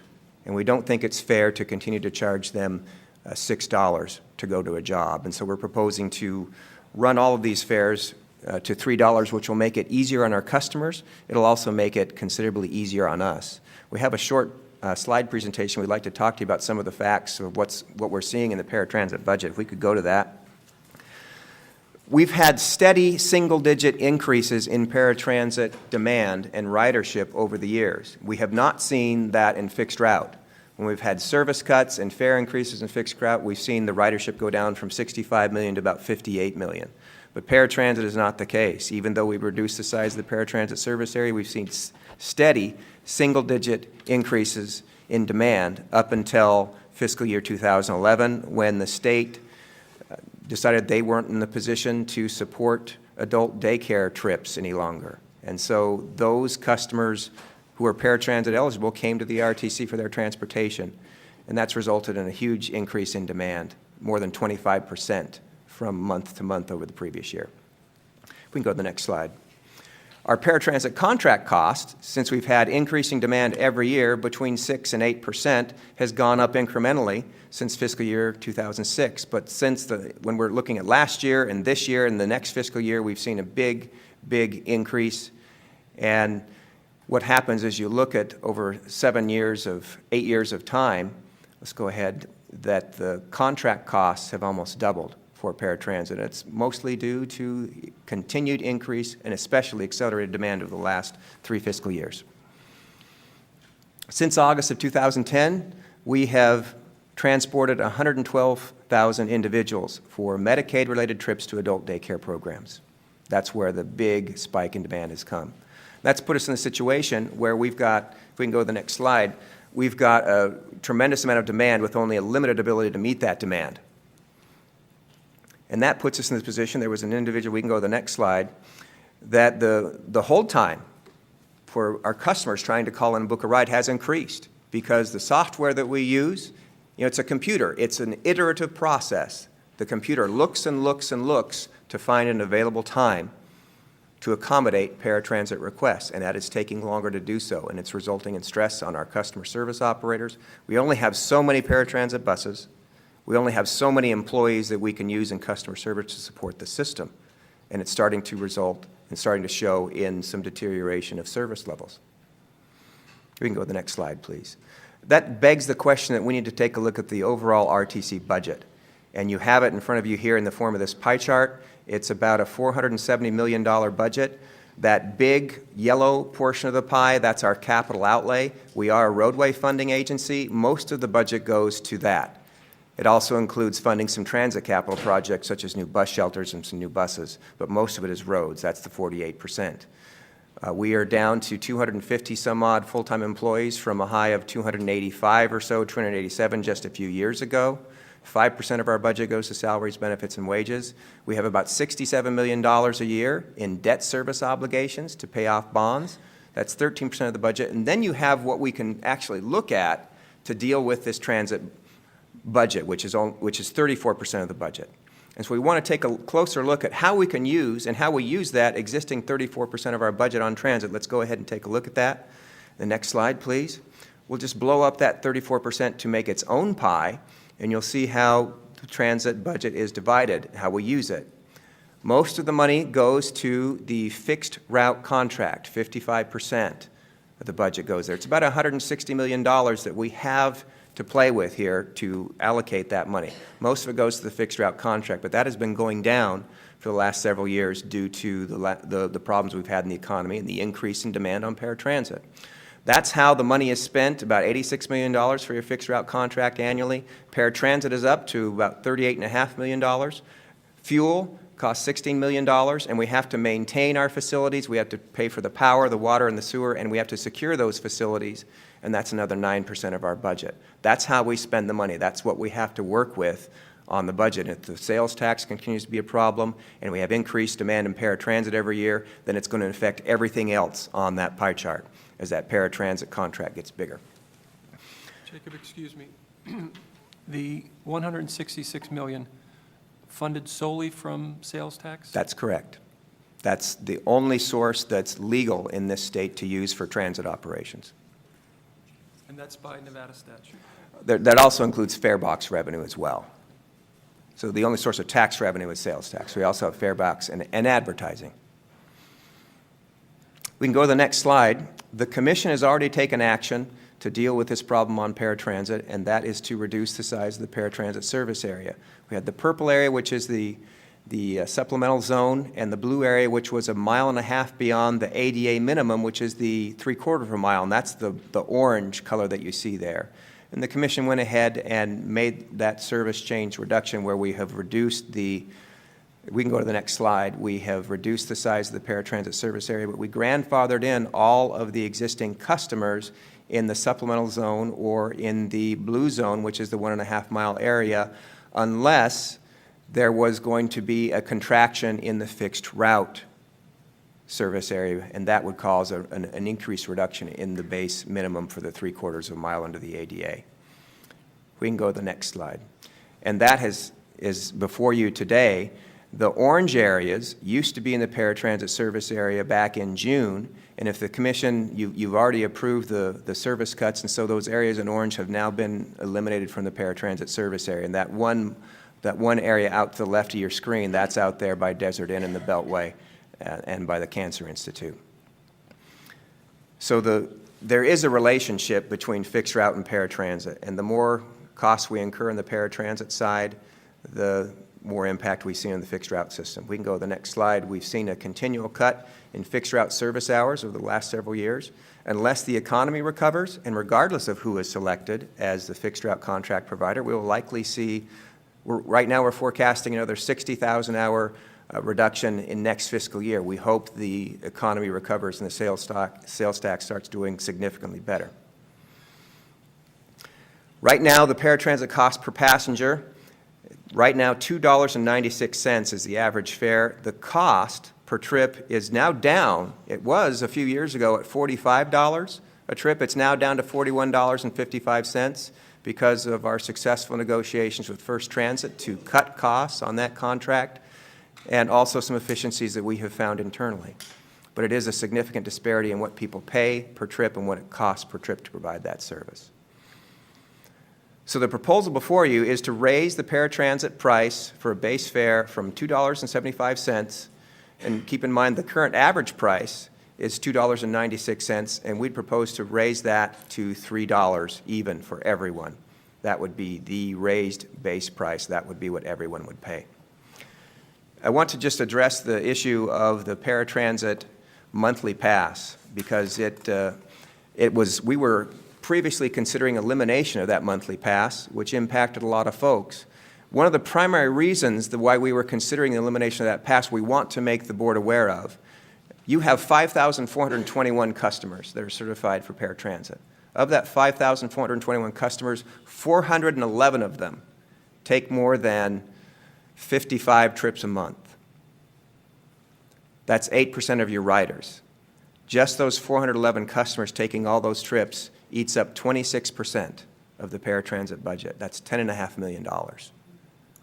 That's 15, 16, 17% of your fixed route budget. We feel that is a situation that we need to address. And that's the primary reason why we considered elimination of the monthly pass. We estimate that if we eliminated the monthly pass, we'd save about $2 million, somewhere between $1 million and $2 million. We don't know exactly how much.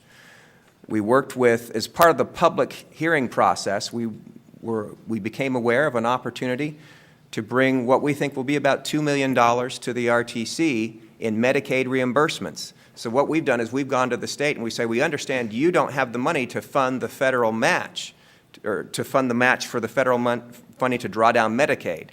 What we propose to do is use the fact that the RTC is providing dollars for these Medicaid-eligible trips, and we would allow the state to use that as their local match so that they could draw down Medicaid dollars and bring those to the state.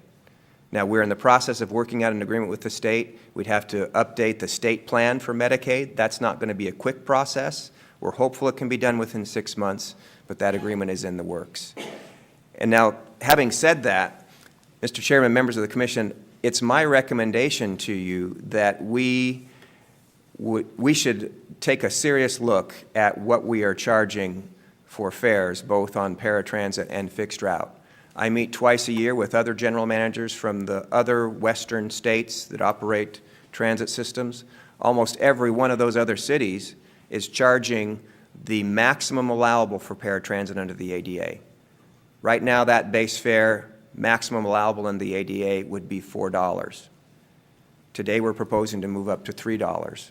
And I would recommend to this committee, and I will come back to this commission with some recommendations on establishing a fare committee, an ad hoc fare committee made up of stakeholders from our community to take a look at our fare structure. And it's my recommendation to you that over time, we put in place a process that will allow us to get to that ADA maximum. Because unless we do so, I believe that we're going to be in the position where we're going to continually be cannibalizing our fixed route service so that we can maintain the mandated ADA service. With that, Mr. Chairman, we're open to questions, but we recommend approval of this escalation of the base fare from $2.75 to the base fare of $3. And I'll take the Commission's direction, but we'd like to go forward and start establishing an ad hoc fare committee to study those issues and come back to the Commission with some recommendations. Very good. Comments or questions from the board? Commissioner June Kiliani. Thank you. I think that a fair committee would make good sense. We tend to, in government, freeze money, and then we don't raise it when we need it, and then the jump is huge, and it negatively impacts people. So if people know what you're escalating your cost and tying it to something, they can begin to plan for that. So I think that makes sense. I would ask that we make sure that we have individuals that either work with the ADA or 504 community involved in that, so that at least we have that voice. And a suggestion might be through legal services. I know they have a specialist that actually works on ADA components, and that might be an area. So the paratransit's 25% and fixed routes 55%, based on your slide. So we do 85 million approximately on the fixed route and 38.4 on the paratransit. That includes the sales tax and fare box. You said that because sales tax is down because of our lack of folks coming here and whatnot, economy-wise, what percentage is it down, and have we planned for it to begin to at least hopefully increase, or have we budgeted based on more of a flat rate? The percentages I can't do in my head, but if the finance people have already done that, I'll welcome that. Our sales tax used to be about $188 million in fiscal year 2007, and now it's down to about $140 million roughly, and give or take a few million. So I know the difference is about $40 million. Okay, and 07 was right when we started our decline for the economy, correct? Yes, it is.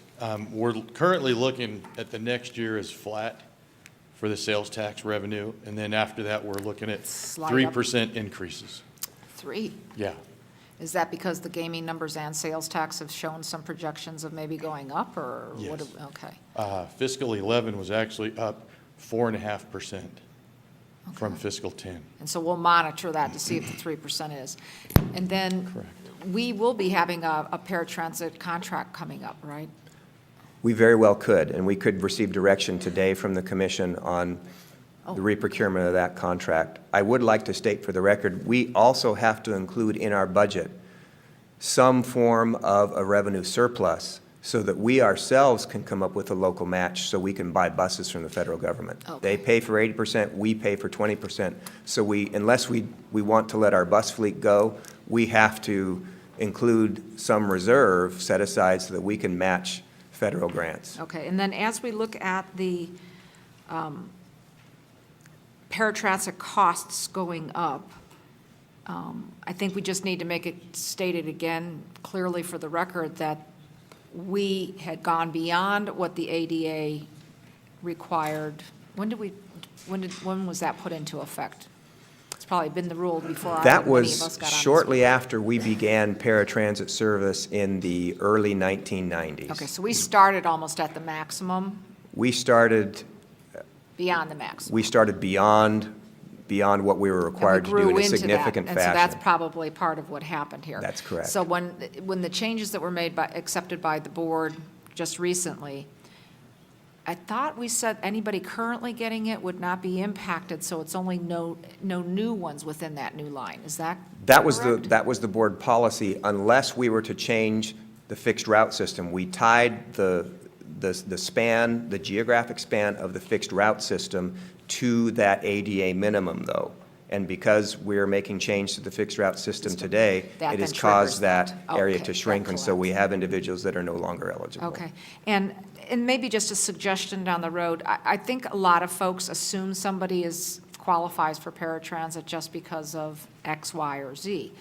And maybe we might want to look at a traveling dog and pony show of some sort to some of these senior centers or care centers so that at least their questions can be posed and we can encourage them that if you can ride the fixed route, it's cheaper for you and easier if you can get to it. And because these folks they're intelligent, it's just that unfortunately some might be disabled for a short period of time. There just may be ways, but they may not understand just because you're in a wheelchair doesn't qualify you for paratransit, for example. It depends on the circumstances, and that just might be an idea to throw out there at some point. Why are you We have looking just at me? hired 4 part-time individuals from a program you approved that's funded by federal funds for us to do that type of outreach. And so we won't teach them to juggle, and we won't teach them to do other types of things, but we certainly can put them on the road. I know a and- magician who'd go along just for the accident. Thank you very much. Okay, thanks, Mr. Chair. Other comments? Jake, just a few questions. The criteria for paratransit, that is set by the federal government? The criteria is set by the Americans with Disabilities Act, which comes from the United States Congress. And have we seen an increase in applications for paratransit? Yes, we have. It's Significant.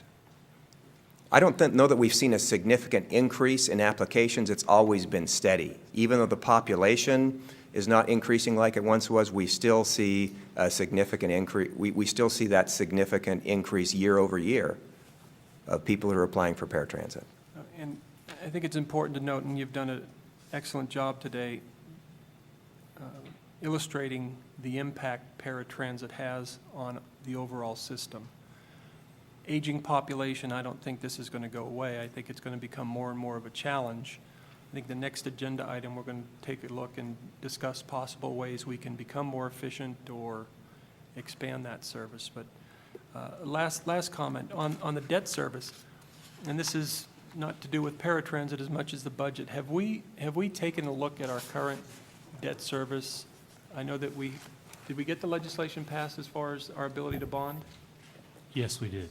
If we could, coming into next year's budget cycle, take a look at, maybe get a new set of eyes to take a look at our current status, ways we could increase that ability as far as generating revenues without certainly hurting the debt. I can tell you the finance staff's already been looking at that. There's several bond series that are out there. And I think it's Mark Trosdale could confirm this, but I believe it's like the 2000 or 2001 series can be refunded now, is eligible. Those were county issued. We've already looked at the possibility of RTC doing it, but it would be faster and simpler if we just went through the county once again, probably our cost of doing so would be less also. We can refund those, and I believe there's some estimated savings. So they've already been studying that. Yeah, we're looking at that, the motor vehicle fuel tax bonds, 2003 issue. It looks like there's about $100 million of those bonds that we could refund or refinance and save about $6-7 million in debt service, just with lower interest rates. Thank you. The question was answered, and I think we need to do that.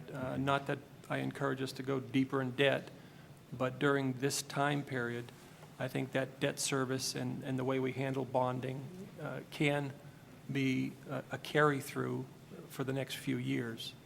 So, but I appreciate that. Glad everybody's looking at it. Commissioner. Thank you. We just did that with Senwa, Commissioner?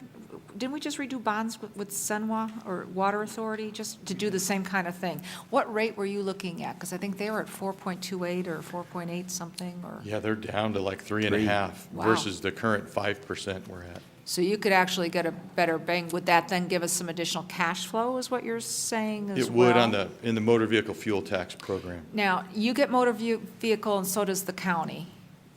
We don't Yes. get a lot, but you guys get more. We get 9 cents per gallon.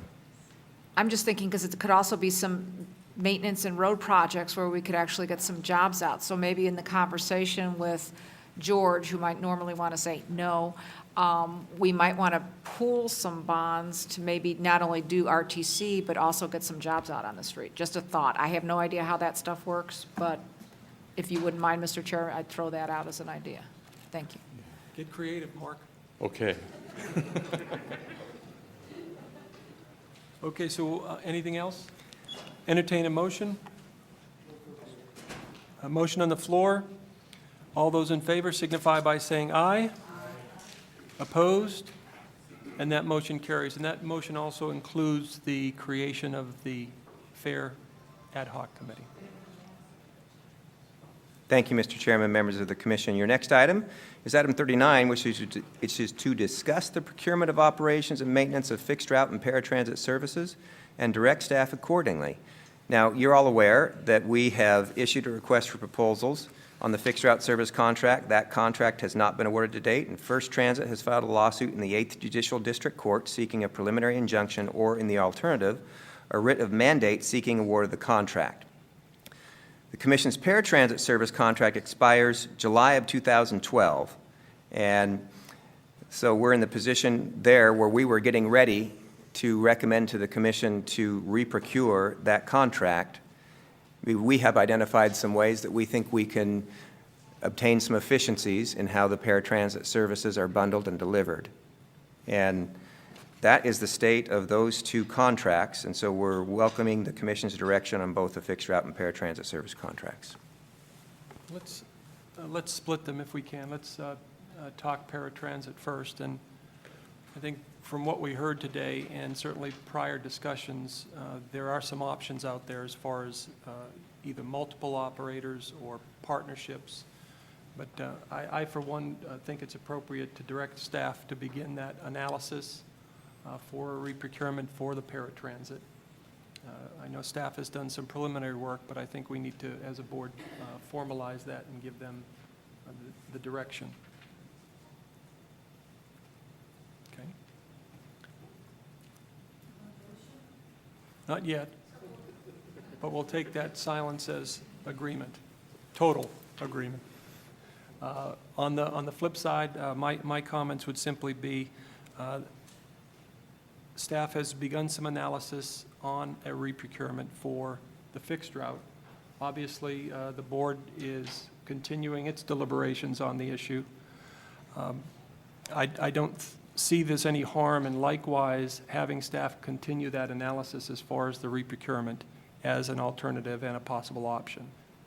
And again, I would ask the board for any comments. Mr. Chairman, Councilman Ross. I would like to get this thing moving. I would like to direct staff, if this board so agrees, to start that reprocurement process on the fixed route system, and Jacob, also the procurement process on the paratransit system. I know that may weigh heavy on your staff, But I think in light of the individuals that came down here and shared their situations with us in regards to cutting back on services, I think it's imperative of us to send this back out on the street. And I've said that since day one. $50 million gap, whatever the percentages are, matters not. My position hasn't changed throughout this entire process. One number's high, one number's low, there's a big gap in the middle, and it concerns me. And I can't express that enough, or enough times so the press gets it right. But that's where I'm at. So I would actually like to make a motion, Mr. Chairman, to reprocure the fixed route system and at the same time go out on the street for procurement of the paratransit system. That's my motion. Comments on the motion? Mayor Tobler. Just to make this clear, your motion puts both of them back out for procurement. And for that reason, I can't support that. I do support the paratransit. But looking at the numbers, which you keep questioning, we just got another report in. And even taking everything into account, you're still about 31 million. And I understand the concerns, but once again, we're putting out the paratransit because we want to save money. And yet we have a contract right here that obviously saves money, and we have the numbers here that we can review and look at and see if they're legitimate. So I can't support combining both the paratransit and the fixed route at this time, but I do support putting out the paratransit. Mr. Chairman, Councilman Ross. I would withdraw my motion to send them both out in one motion.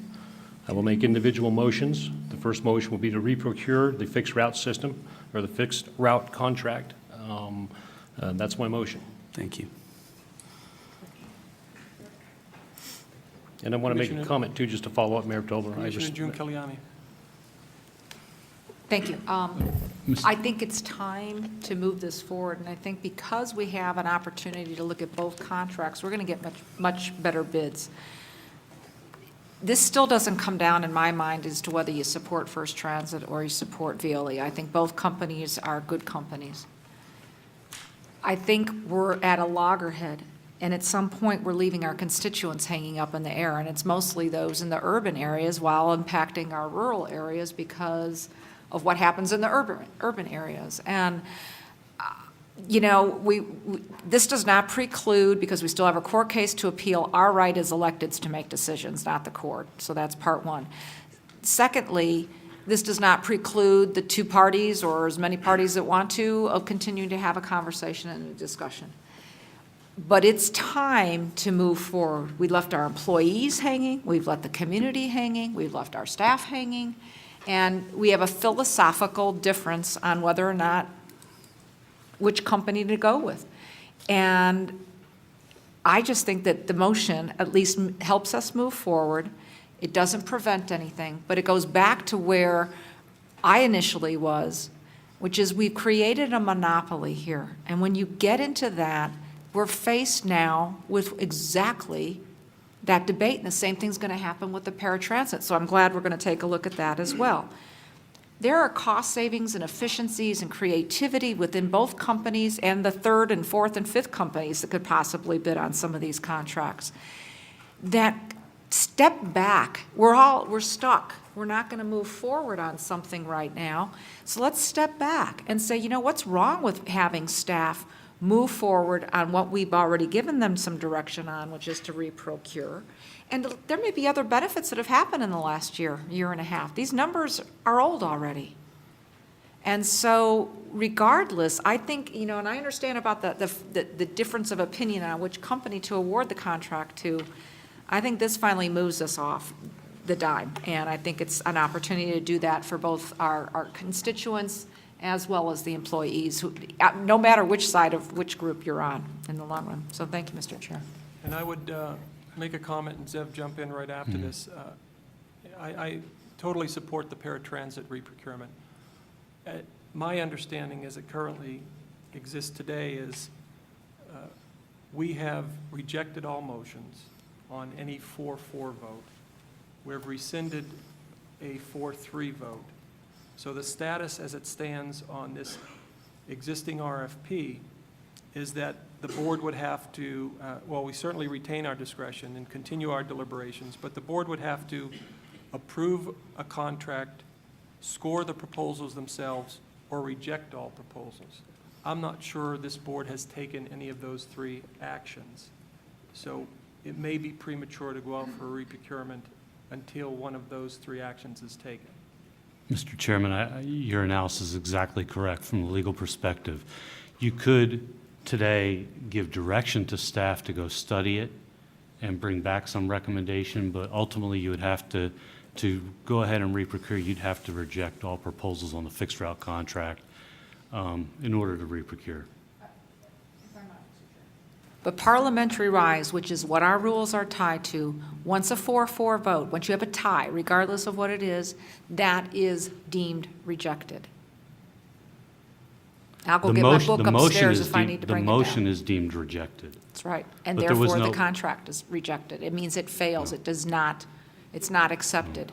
And that's how parliamentary works. And I don't disagree, but I think we've rejected the motion for the contract. I think the RFP directs this board to take one of those three, whether reject all proposals and move forward for a reprocurement. I don't think we're too not far saying off the here. different, okay. Part of the motion, and Zev, maybe that verbiage is correct, that staff would also analyze what we need to do as far as reprocurement and come back, because this board's going to have to act. So that may be another option Correct. in addition to what is before us as far as the three RFP options. Correct. And we have to be, Councilman, we have to be very careful here. We have to make sure that what we say is supportive of not only the RTC's action on the writ of mandate, but that's all I'll say. With that, Mr. Chairman, Mr. Kaplan, give us guidance here then. How do you want this motion to sound? Well, I think the motion should be to direct staff to study the, if that's your course of action, would be to study the reprocurement of fixed route services and bring back a recommendation at the next board meeting or at some future board meeting, whatever time frame you'd like. At that point, we'd have to have a separate action again on the existing procurement, and you'd have to have your 5 votes to reject. The motion to reject failed. It was a 4-4 vote, so that failed, so there was no action. You didn't actually vote to reject. So at this point, there's been no rejection, there's been no award, there's been nothing. If I can, Mr. Chairman, in my mind, I just want this to start over already. I understand For the that. people of this city and for the employees of this company, of this organization. That's what I want. So how do I get there? So you would direct staff to prepare a reprocurement, but you would also need to direct staff to bring back the underlying item of the procurement, at which time you could make a motion to reject all proposals. You're killing me. That's two separate agenda items. 2 separate agenda items. So- yes. I withdraw my motion, Mr. Chairman. Okay, then my motion will be to direct staff to begin the reprocurement on paratransit, and at our next board meeting, bring back those 2 items as indicated by Mr. Kaplan. Mr. Chair? Mayor Tobler. I just want to point out, too, as we put this paratransit contract back out for reprocurement, or, that does resolve the monopoly issue. I mean, we are putting that out. And if it comes back that we want to split it or whatever else, that kind of addresses that issue. Not necessarily answers it at this point, but it does addresses that we're putting it out for a competitive bid and removing that element of monopoly. Right, well, Mr. Chairman, could he just repeat it? I'm sorry, I didn't hear that I well will. down The here. first part of my motion would be to direct staff to begin the reprocurement of the paratransit contract. The second part of the motion would be at our next board meeting to have 2 agenda items. One is to address, and I'm taking this from Mr. Kaplan's district court response. One is to address the commission's the commission to approve the contract, score the proposals themselves, or reject all proposals. And that was part of the RFP that's being addressed. The second agenda item would have staff analyze the reprocurement of the fixed route system. And what he said down there about, that would take care of the monopoly problem.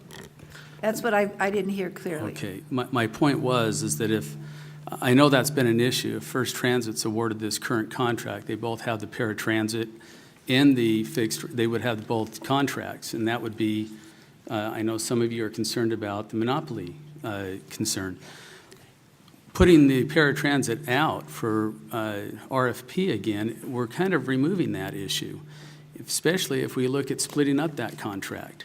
So that's going to be brought back to us, awarded sometime next year. The contract's up in July, is that what was stated? I'm just pointing out that we would be taking care of that issue by going out for RFP on the paratransit side. I see. That's what I didn't hear. Thank you very much. Which means that if we do this, we're doing it with an understanding that it doesn't have to be one entity being awarded. It could be more than one. Can I comment to that, Mr. Chairman? And Mayor Tobler, absolutely. I'm less concerned about a monopoly, but I think sending out that paratransit contract, there's a lot of companies would like to participate in that are not participating today. I want to make note, too, for the record, from the Mesquite Area Chamber of Commerce, Councilman Haven, they're concerned about the system up in Mesquite. In my mind, and our goal, I think, is to get the best service for the best price and maintain those service levels to our riders, to the people of this valley, the people of Mesquite, the people of Laughlin. We have to think about that. And I think by putting this back out there, both contracts, we're going to get sharp. Pencils are going to get sharpened, Commissioner, and I think we're going to see some good results. Mr. Chair. Councilman Hafen. Just a couple comments. The monopoly thing could come back if with the paratransit. I mean, Veolia could be a successful bidder. And if we're concerned about that, are we going to kick it out? I think that's not fair when we go out to bid. The other question, maybe this is for Mr. Kaplan, to avoid the situation we're in now, is there a way that when these bids come in, that we take the faces off the bid and we're simply looking at it for what it is, not who it is? Because I don't want to go through this again. And so, you know what, numbers come in, we don't know who submits them, you do, we vote on it, and we're done, because we're not worried about the face or the name or whatever. We're doing it because we're doing it for the right reasons. Mr. Chairman, that goes to the question I was going to pose to the board. A number of board members were not happy with the way the RFP itself was structured. Do you want to give direction now to staff as to the formatting of how the RFP should be structured, or do you want to revisit that when they come back with a draft? I think that's all due to staff. When staff brings it back, they're either going to tell us they want to break it up, and all the other stuff that will come along with staff's recommendations. Or maybe I'm wrong. We could come back to you next month with some options for how the procurement could be structured, if you'd like. Commissioner June Kiliani. I think that's an excellent point. I'd actually just written a note to myself, thank you, Mr. Haven, or Councilman Haven, that we need, part of the criticism that came back to us is we never saw the RFP or what went in it.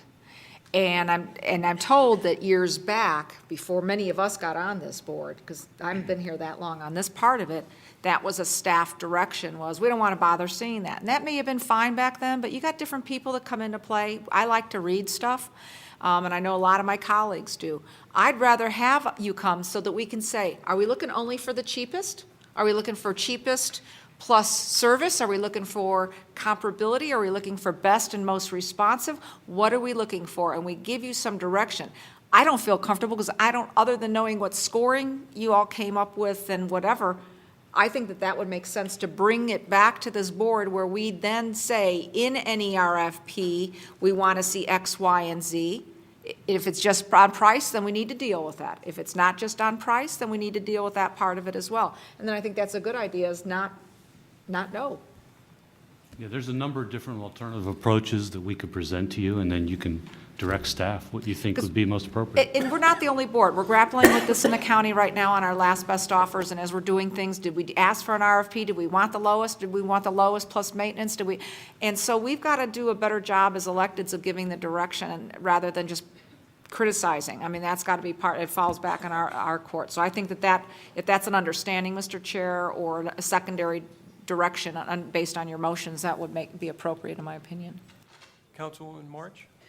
I agree with Zev. I think that would be preferable to have you come back with some recommendations to us. But we also may want to look at the committee that's evaluating the proposals, and maybe we include folks like a Reed Ewing out of University of Utah, or Tony Downs, or some transportation expert on the committee, so we're actually getting some input from some national expertise or people who understand transit and transportation, nationwide. So.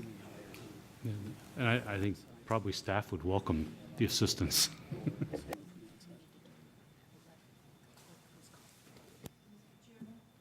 Councilwoman Tarkanian. Someone had brought up about we received additional financial information. And Jacob, I just would like to ask, is this your final answer? I mean, you did the TV parody before, so I thought I'd try that. Appreciate Is this that. the final, the one we received yesterday, is that the final thing? Because up until that time, as you know, my understanding was that it was just a very slight difference, and this is more than slight. It is more than slight, and I apologize for giving you what was essentially incomplete information. This is my final answer. It's the closest to an apples-to-apples comparison that we can give you. The existing contract that we have with Veolia Transportation now, the RTC pays for utilities, for facility maintenance, for landscape maintenance and security. And that's a significant difference between what was asked for in this current RFP, what both companies have proposed on, because we took all of those costs, those 4 items I just mentioned, and we said we think it's more appropriate for these companies to, for example, if they leave the lights on in the maintenance facility, we think they need to pay for it rather than the public. So we transferred those costs to them. And so this is the closest apples-to-apples comparison that we have. Now, in this, you broke it down into years, which was very good, I thought. But the first year, did you count the $2.6 million that would have to be paid if we changed to First Transit? I included the startup costs. So the startup costs are in there, too? Yes, they are. I didn't have time to go through it all. Good question. And since that came in yesterday, if any of the board members between now and next month, certainly get with staff and you need more information on that. All right, I will let my motion stand. Does anybody want further clarification on the motion? Can you repeat it one more time? Repeat the, Third time's the charm. The first part of my motion would be to direct staff to begin the reprocurement of the paratransit service, and that would include some of the comments and potential options brought forth by the board. The second part of my motion would indicate I'd like to see 2 agenda items at the next board meeting. One addressing the board's need to approve the contract, score the proposals themselves, or reject all proposals. The second agenda item would be to direct staff to begin a reprocurement for the fixed route system. There's a motion on the floor. All those in favor signify by saying aye. Aye. Opposed? That motion carries. Thank you, Mr. Chairman. Your next item is citizens' participation. Is there anyone from the public wishing to speak to the board on issues relating to the RTC? Marcia, please.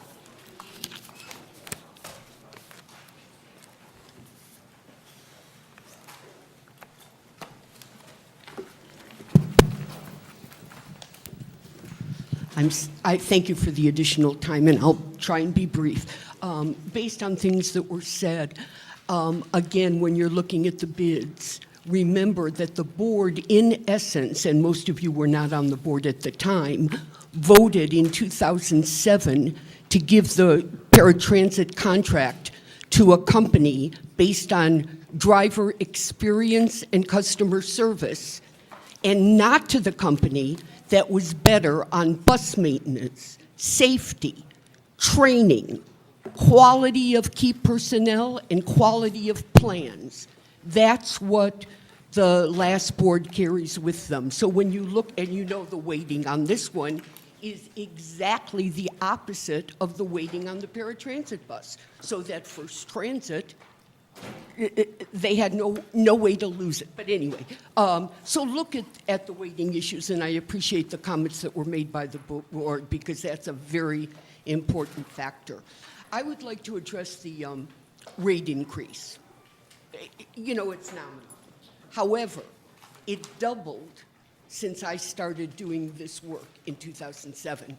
It was $1.50 for the non-peak hours. Now it's going to be $3. So as one of you said, I believe it was Chairman Brown, you don't want to drastically increase for people that have not had a Social Security increase for years, et cetera.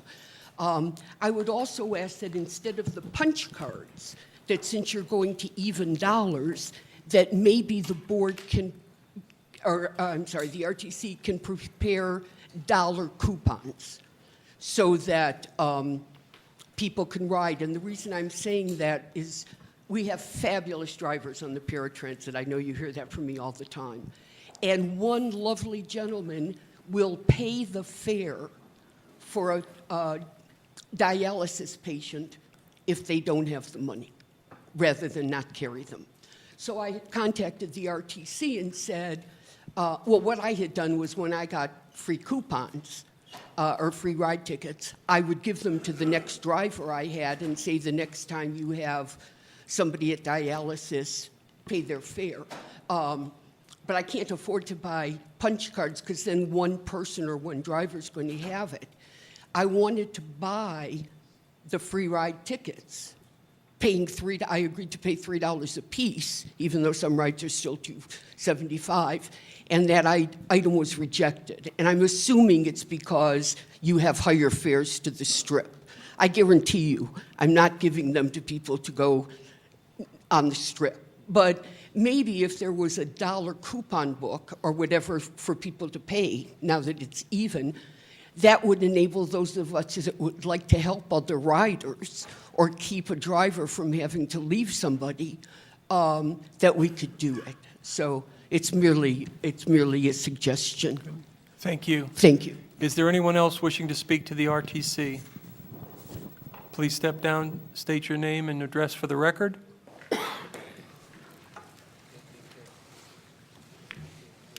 Thank you. Mark Ladenson. I'd like to begin by expressing some satisfaction and approval for the director and his staff who implemented the changes that I had previously requested, in particular concerning the Bonneville Transit Center. I'm very grateful to this agency for the changes that were implemented in February. I'm not ashamed to say that upon learning upon those changes that when I was present at the facility in early February, it moved me to tears of joy because it represented a great victory for our citizenry, for our visitors, for everyone who passes through that facility. And I also want to thank the staff who I've been in contact with throughout this year. We've had sometimes some very vigorous debates back and forth, but I want to thank them for giving me a voice where I had previously had no voice. I also want to thank Councilman Tarkanian for joining this board this spring at a time when it was particularly difficult and challenging. Thank you for your service. I have some matters of concern that I'd like to express at this time regarding the yet-to-be-completed Sahara Express route. As you all know, the shelters and bench seating were removed, I don't know the exact date, sometime earlier this summer. There's been what I consider to be unnecessary and extreme human suffering as a result of that, because the result of that has been passengers who have had to stand in unrelenting summertime heat without benefit of benches or shelters. I'm aware of the delays I've been told about concerning the new benches and the new shelters. However, I'm requesting that this board take out of inventory, I'm requesting that this board put on the agenda of the next meeting the issue of, at minimum, bringing some benches out of inventory to place along this route, hopefully in the very near future, because although the heat may relent, the need for benches is not going to end. People need to be able to sit, particularly those who are pregnant or infirm, elderly, if they have problems with their legs. It's just too difficult for people. And I'm hopeful that the RTC can act on its own to do this by the end of the month. But if that's not able to be done, I'm asking that the board put this matter on the agenda for the next meeting. There's another issue I'd like to address at this time. It concerns the proliferation of these new so-called improved shelters that have been installed this past spring and summer. I'm referring to the shelters that have these shortened two-seat benches. I've been in mid-afternoon, summertime heat along routes with these benches, with these new shelters, and they provide no mid-afternoon shade or shelter whatsoever for people sitting at the benches or standing near those benches. In fact, I've seen examples where there's been some shade cast behind the shelter. You have people standing behind the shelter, no one seated, because the what little shade is present is behind the shelter. I'm very concerned about the sizable capital investment this agency has made in these shelters. And I'm aware of the ADA requirement to provide additional spacing for the disabled. However, I do not believe that reducing the bench seating from the previously existing four-seat benches to the new shortened two-seat benches is an adequate or sensible solution, particularly if in the coming fiscal year and beyond, as I am told will happen, that there'll be even more of these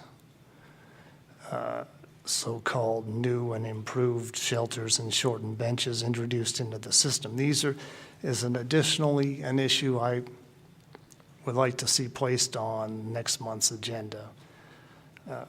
These are critical issues that need to be thoroughly debated and discussed. And I'll close by just repeating a phrase I fashioned in January 2011, inspired by the 50th anniversary of JFK's famous inauguration speech. Ask not of fellow citizens to suffer deprivations and indignities you would never yourself endure. Thank you for listening. Thank you, for your care and concern about the system.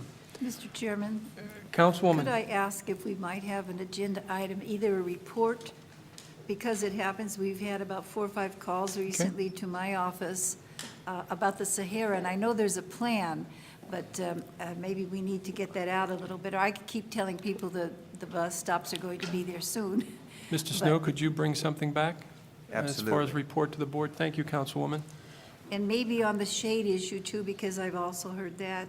I haven't sat on one of those benches, but I will try to get to that, because they do say that for some reason, I don't know if it's because it's modern looking or there's some way the sun is coming through, that it is very difficult at times. Good, thank you. Good morning. Good morning. Hi, my name is Steve Gampson. First, I'd like to say thank you for the opportunity for an informative meeting and for the new services. My wife and I do use the Boulder Highway extensively, and actually looking forward to the new service coming up. It is our lifeline to work, and thankful for all that. One question and concern is if there's any fare adjustments coming for the local routes as well. Saying about that, okay. And in terms of, we've heard talk about what the criteria are for elimination of a route. What are the criteria in terms of extending a route or in terms of new route planning? For example, one of the other routes we use is Route 212, which is a sunset route. I know by area there's a lot of construction coming up around Warm Springs. I know the new Sunset Bridge has been built as well. What criteria do you use when you're looking to extend existing routes?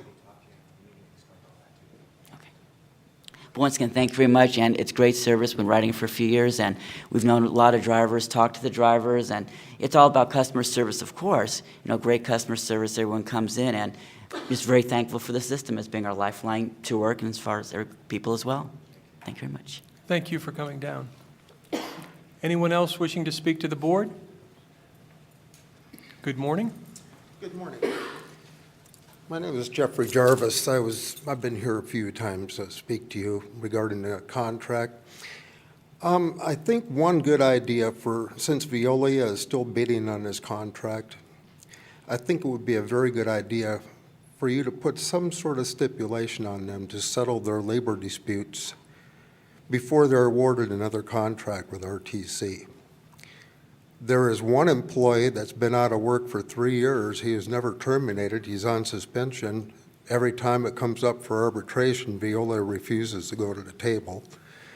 And it's not just one person, it's several. And I think it's something that really needs to be addressed, because Veolia is not playing fair ball with us at all. I've been here a few times. I'm going on a year, and so far, the only offer that I've ever received from Veolia is that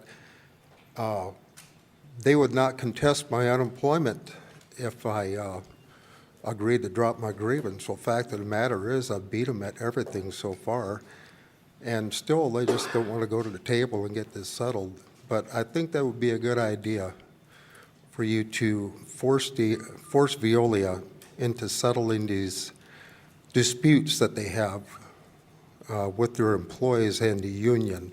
They have the same thing going on in Phoenix right now, and it's getting pretty rough down there. But that's all I have to say. Thank you. Thank you for coming down.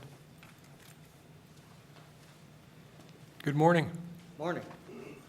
Name is Shane Wonder, and for the man that just spoke, can you guys focus on that?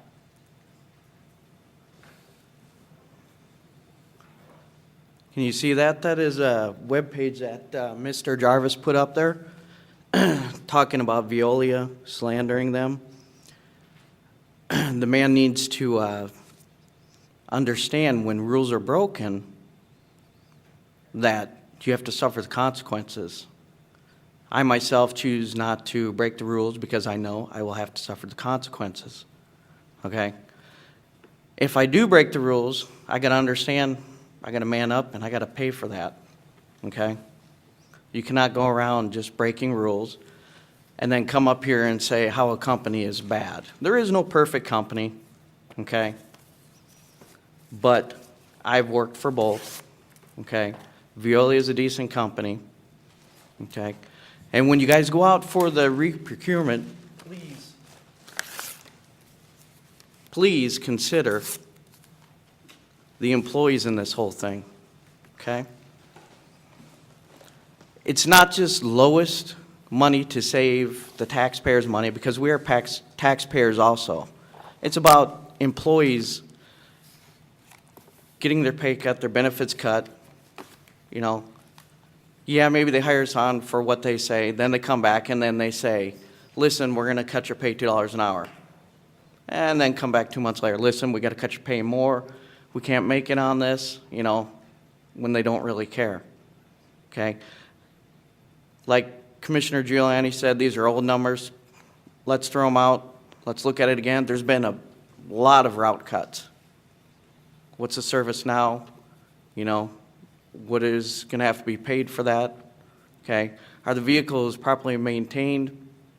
You had a lady, Martha, is that your name, I believe? You said it's so great, Marcia, when you came up here and you said, all the Veolia employees come in because, you know what, we support our company.